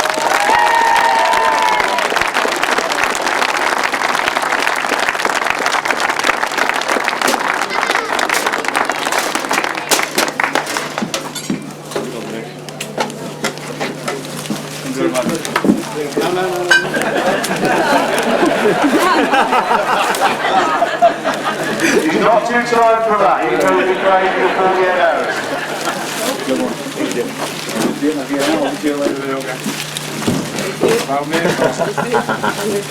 No kiss? No kiss? No kiss. Right. All right, he has a girlfriend. So there you go. Thank you for coming with us. Good race. Thank you very much. Good show. Ja, wieder zurück. Nathalie, tremendous 2 weeks, European champions last week, Lincolnshire Poacher winners this week. You must be delighted. Yeah, the last 2 weeks were amazing for us. We had a few wonderful races, and now we have a week holiday, so I'm very happy with it. William, first race you got beat, but after that you really did put in an impressive performance. Yeah, it was a very good race today. First time here, track was perfect, weather was good, great crowd, so yeah, I'm very pleased with it. I know Roger's going to be delighted that you said the track is perfect. This track, anything like you race on at home? Yeah, the most of the tracks in Holland are a bit rough and deep. England is always hard and slick, but this one today was hard but not too hard, perfect for me. And hopefully we will see you back here again to race in the Lincolnshire Poacher in future years. Yeah, also. Ladies and gentlemen, first, second and third in the 500 Sidecars.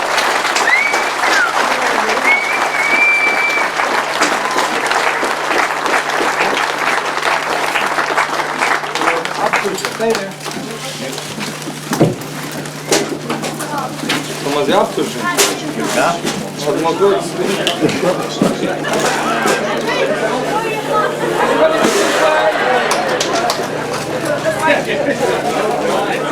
Right, we've got Mr. Taylor who's called us, Mr. Brown is for the sponsorship he's done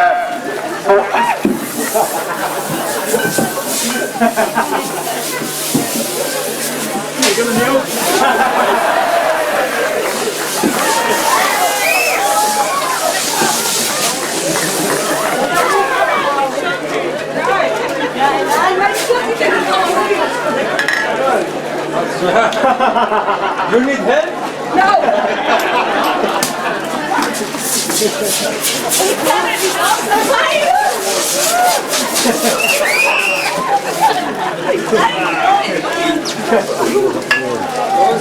Ja, mooi hè? I help you. So, on the roster, Mr. Brown in Sidecars, you've put an awful amount to get these lads over here. Have you played the performance they give you this afternoon? Yeah, no, it's been fantastic. Obviously, see these boys enjoy their racing. They obviously enjoy their champagne as well. I don't speak English, but I know in England it's very crazy friends from motorcycles. Yeah. First class.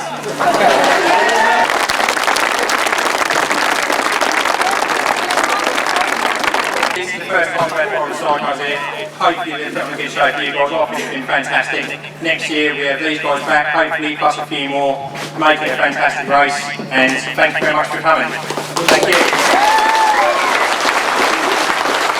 Ladies and gentlemen, first, second and third in the 500 Sidecars. We thank Mr. Brown for his fabulous sponsorship of that event this afternoon. And hopefully we'll see him back to the Poacher in 2008.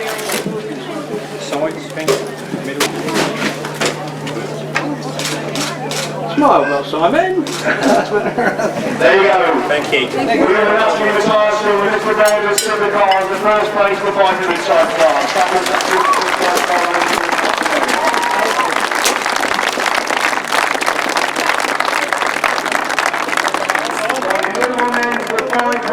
Sorrows. In third place, racing that racing on the Grasstrack, Poacher.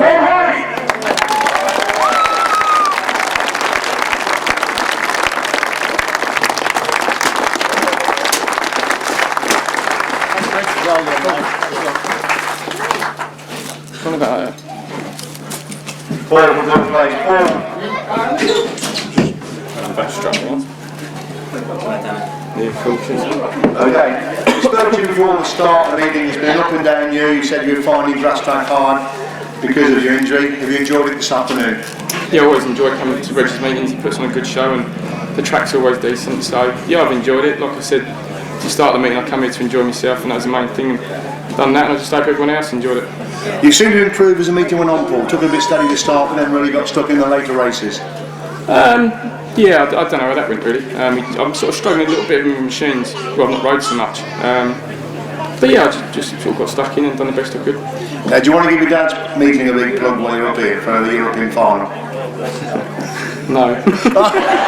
Well, I've been trying to plug it for him all the afternoon, but come and support his dad at the European final. Third place, Paul, hurry! Second place, he was second last year. We said at the time he turned the clock back 10 years. He's come back to the grass again this afternoon. Sherman got strong, he's still as good as anybody. Joe Screen!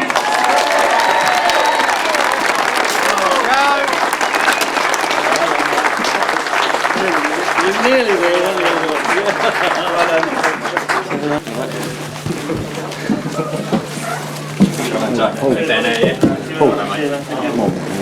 Joe, we spoke to you before the meeting, you said you should have been in Poland today, you turned it down, you've lost money, but you must have enjoyed yourself again this afternoon. Did I bugger it, mate? It's the hardest meeting I've done all year.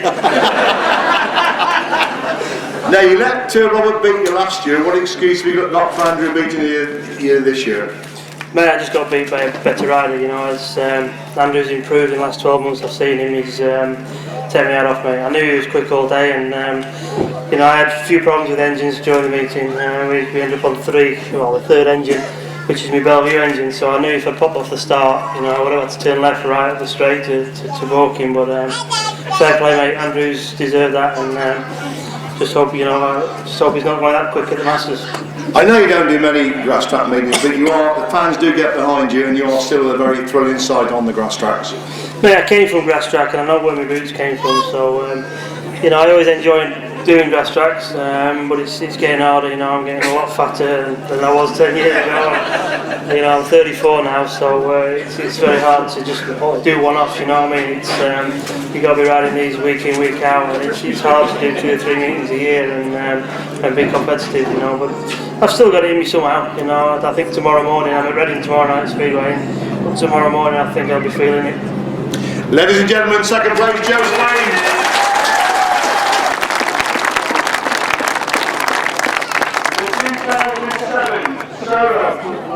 Poacher International winner. And Mark Kreuzer. 2007 Solo Poacher International winner. On beat in the heat, on beat in the final. Absolutely superb performance. The reigning Masters champion, Andrew Appleton.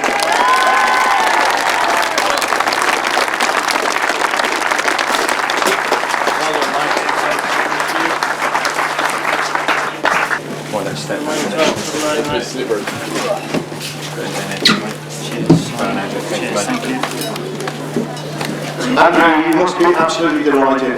Yeah, I am. It's been a really good meeting, and like, you know, you've done well when you got the likes of Joe Screen and Paul Hurry beside you, you know. So yeah, it was a brilliant meeting for me, and really good meeting for the spectators, I think. So yeah, I'm very pleased.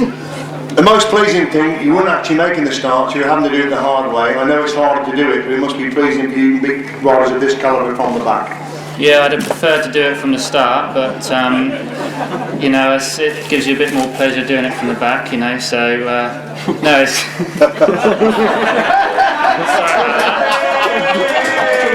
Would you like to rephrase that?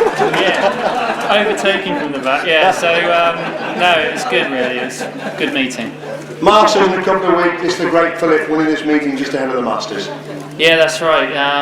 We're off to Morizet next week for the World Team Championship, so we've got to do well in that, and then it's the Masters and the European. So we've got quite a lot of big meetings coming up in this next month. So yeah, a lot of preparation to do.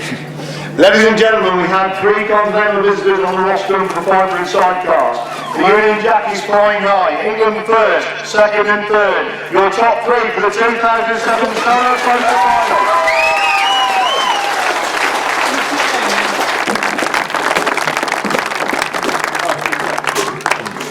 Thank you, gentlemen.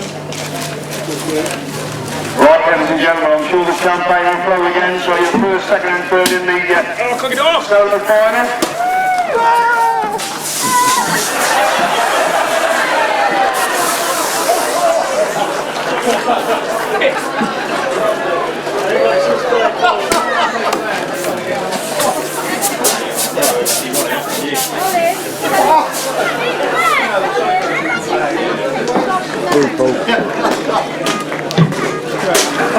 First, second and third in the solo final, ladies and gentlemen.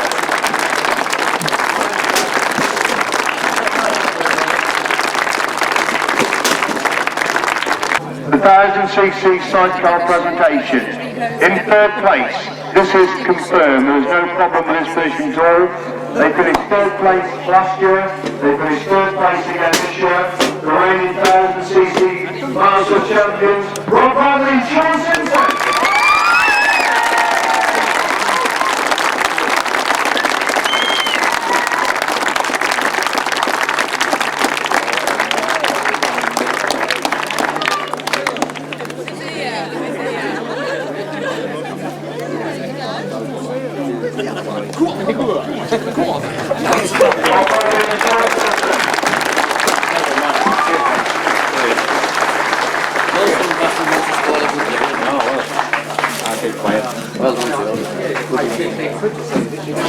that, mate, fellas? Oh, well, that's very kind of you. You don't want to talk to me, do you? Yeah. No, it's Mr. Supercars. Pleased to meet you. Pleased to meet you, mate. Right, Rob and Sean, you've got a short talk before the riders go, and anybody else who can come up. Seriously, Rob, third place yet again, pleased or disappointed? Pleased to be third. Podium's always nice. It's a shame that it's sort of, Colin will probably tell you, by default. It's a shame that, you know, the race turned out as it did. I struggled all day, made the final, which I thought, to be honest, was an achievement because we really had struggled. But I'm more than happy with her. It's brilliant. Sean, you happy as well? Yeah, I think Rob says it all really. You know, things happen in racing. Sometimes not for the good. We've had a bad day all day really, but so to be up here is very nice actually. Masters 2 weeks time, the reigning champion. Will you get the bike sorted for that, or will it be a different bike? Bike's fine. It's riding. There you are. You can't be more honest than that. Third place, Rob Bradley and Sean.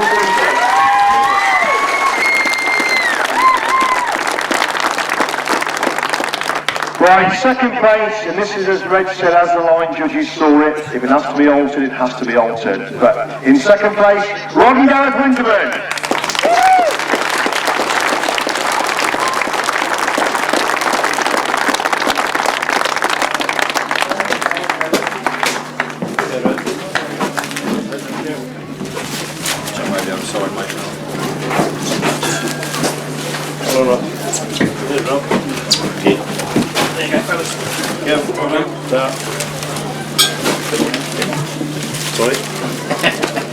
Right, Ron Gareth, there's no point talking about what the incident. Overall, another good performance by yourself and your passenger.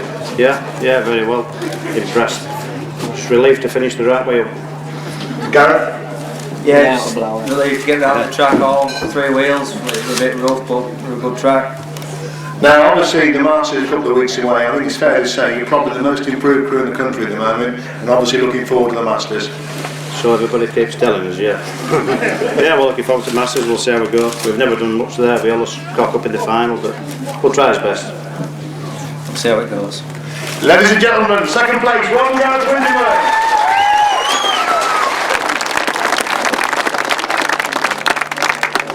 And your Lincolnshire Poacher 2007 1000cc sidecar winners.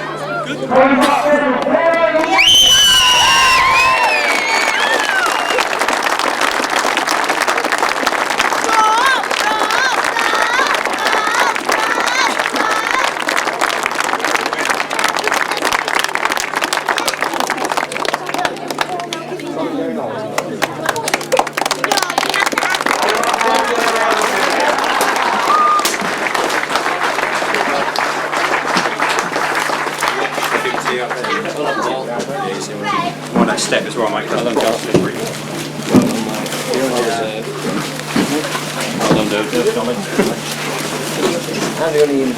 I'll put them down one now, Reg, can you take steps away so Colin can't get away? Can you take steps away so Colin can't get away? Did you know he'll leg it? Yeah, mind this down. Camera. Why don't you pick my wheel?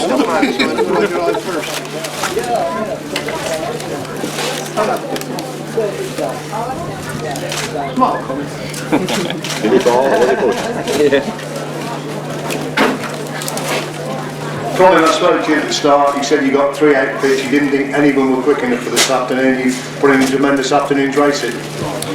Yeah, we used our old bike, and I didn't think it was going to be quick enough on this last track, but we proved it wrong. So no, it went well, really well, far better than I expected it to. Paul, would you agree with that? Yeah, very much so. Yeah, it's been a really good day. The track's held up really well.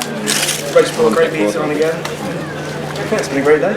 Some fabulous racing in the chairs, as there always is, wasn't there? Yeah, I mean, people said before that last tracks like that don't produce any good close racing. We've proved here alone over the last year or two that that's wrong. We've had some good close racing here. Too close. Again, the same question, Masters coming up. Thoughts for the Masters 2 weeks' time? Well, no, not really. I mean, at the end of the day, the Masters, it's another day, a different track, different setup, and all the lads are virtually on par with one another now, and it's just whose day it is. It could be one of the 18 really. You must be delighted not only to win, but the crowd and everything. It's been a super day for you and your dad, hasn't it? Oh, absolutely. Same myself. I couldn't wish for a better day, other than the obvious. And no, I mean, crowd-wise and weather and everything as far as the club's concerned, I mean, no, everything's been absolutely spot on. Ladies and gentlemen, coming back from the Poacher and Junior 1,000cc sidecar winner.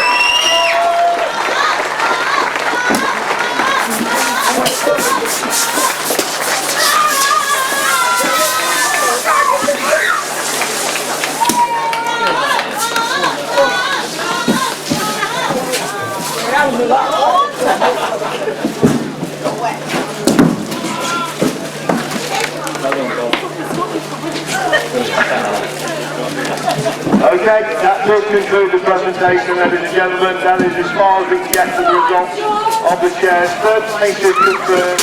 We are still waiting to see exactly what happens over the first and second place. Thank you very much for being with us. We hope you enjoyed the day. We hope Reg will put the problem behind him and we look forward to seeing you back summer soon. Thank you very much. Have a safe journey home. Thank you. Moving up then for race number 18, finally to the opening heat of the 1,000cc sidecars, and it's Paul Whitelam making a cracking start. Rob Bradley and John Hiscock are the outfits to go with him. Whitelam gets a corner first, John Hiscock tucks in the second place. John Hiscock in back, gets round the edge of Paul Whitelam. Can he hold the line? Will Whitelam get through on the inside? Rob Bradley's got the third, Richard Thomas on his shoulder now as they go into that top corner. Three abreast for second, third and fourth place, and Richard Thomas making a move round the edge of Rob Bradley, but Rob Bradley comes again and he gets back to John Hiscock. Tremendous ride. Viper again has gone wide on the exit from that top corner. Screens chased him down. Lewis Denham, a much better start. He holds the third place. It's number 9 Enrico Ionost has gone through into fourth place as Piper Legion. Then Screen in second is Denham in third. Ionost is in fourth. And Screen's gone wide as well. Denham gets through on the inside of Screen. Screen back round the outside. Ionost onto the two English riders down there as they go in that pit corner once again. Piper Legion on the 4. Denham's on the shoulder of Screen again. Back round the outside. Ionost looking for the stake for the two Englishmen to go through in the second place. They're not making mistakes tonight, but Ionost making the move round the edge of Denham's on the shoulder of Denham now as they go up the back straight once again. Ionost gets there, Denham's closing Screen down for the second place, three abreast for second, third and fourth places. It's Theo Piper's a race leader, the action second, fast for second, third and fourth place. Ionost gets round Screen to get the second. Screen gets through, looking at that second place of Richard Smith. Good scrap going on the second and third. Andrew Appleton's pulling away at the front and still Smith in second. Murray making a move through on the instant. Smith to go into that second place. This will be first time. He's picked up 5 places already. He's going in that top corner for the first time. He's back in. Matthijssen's lead going in that top corner for the first time. Kunert's making his way through, looking at that fourth place, isn't it? Really punching again on the exit from that fifth corner. But Matthijssen leading, and Holstein holding that second spot then. Kunert again trying to work his way around the outside. Smith hasn't made the best of starts, and Colin Blackmore comes under pressure. Richard Thomas making a move round the outside. Colin Blackmore comes back up the inside, and Richard Thomas has the advantage. He's a right here. Colin Blackmore gets back through on the inside. Race John Hiscock now under tremendous pressure from Steve Smith again, trying to find a way through on the inside of John Hiscock. John Hiscock gone wide again, and Steve Smith has gone through to take that third place. Steve Smith really having to go. Richard Thomas on the exit from that fifth corner. Richard Thomas on the inside. Steve Smith coming right round the outside. It looks like Theo Piper is a race. That top floor, Piper goes in tight, but it's Appleton finding a way through on the inside. Appleton's gone really wide. Can Piper come back up the inside? Yes, Piper does come back up the inside. That's the top four. They got the back straight. Piper again squeaks around the edge of Appleton. Appleton again comes back up the inside. Appleton takes the lead. He pushes Piper aside on the exit from that fifth corner. Awesome leading for Kunert holding that second place. It is Nick Radley who's got the third. And Wayne Reid in fourth place. That's the top four. They go in that pits corner once again. Kunert gets through on the inside. Matthijssen trying to come back round the outside. On the straight, Steve Smith again cross back. Then he closes back up on the entry to that pits corner. It's still Richard Thomas holding that third place, and now Steve Smith got through into Rob Bradley. They're locked together now as they moving on to four. And they go to get to a clean break, and it looks like Andrew Appleton made a good start. They go in the back straight for the first time. Theo Piper hasn't made a good start. Top corner for the first time. Joe Screen leads going into that top corner. Andrew Appleton's got the second place. Joe Screen is still the race leader going up the back straight. Once again, Screen leads it, and Andrew Appleton trying to close the gap in second place. Andrew Appleton through on the inside. Joe Screen is doing nothing. first and second places. Andrew Appleton wins it. Joe Screen gets the second place. It's Paul Hurry in third. Again, Sidecars Poacher find away they go. Can Colin Blackmore make it count when he really managed it? Colin Blackmore's gone away for the inside. Rob Whitman's gone with him. Paul Whiteland's got the second place. Rob Wilson for Rob Bradley in 5. Tremendous scrap going on the second. And Paul Whiteland has got round Winterman. Winterman's trying to come again back on the inside. Whiteland's got there again. Winterman comes takes that second place. Whiteland's on his shoulder. And then up they go from Colin Blackmore. And Paul Whiteland has come from absolutely nowhere. Colin Blackmore's been swallowed up on him. Paul said, oh, they touch. They touch coming out of that corner. Colin Blackmore, Winterman cross the line together. Then we've got drama. I think Paul Whiteland has gone down in a big way. It all happened on that final corner.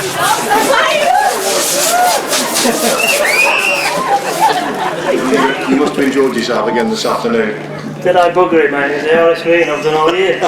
You know, it gives you a bit more pleasure doing it from the back, you know, so, no, it's...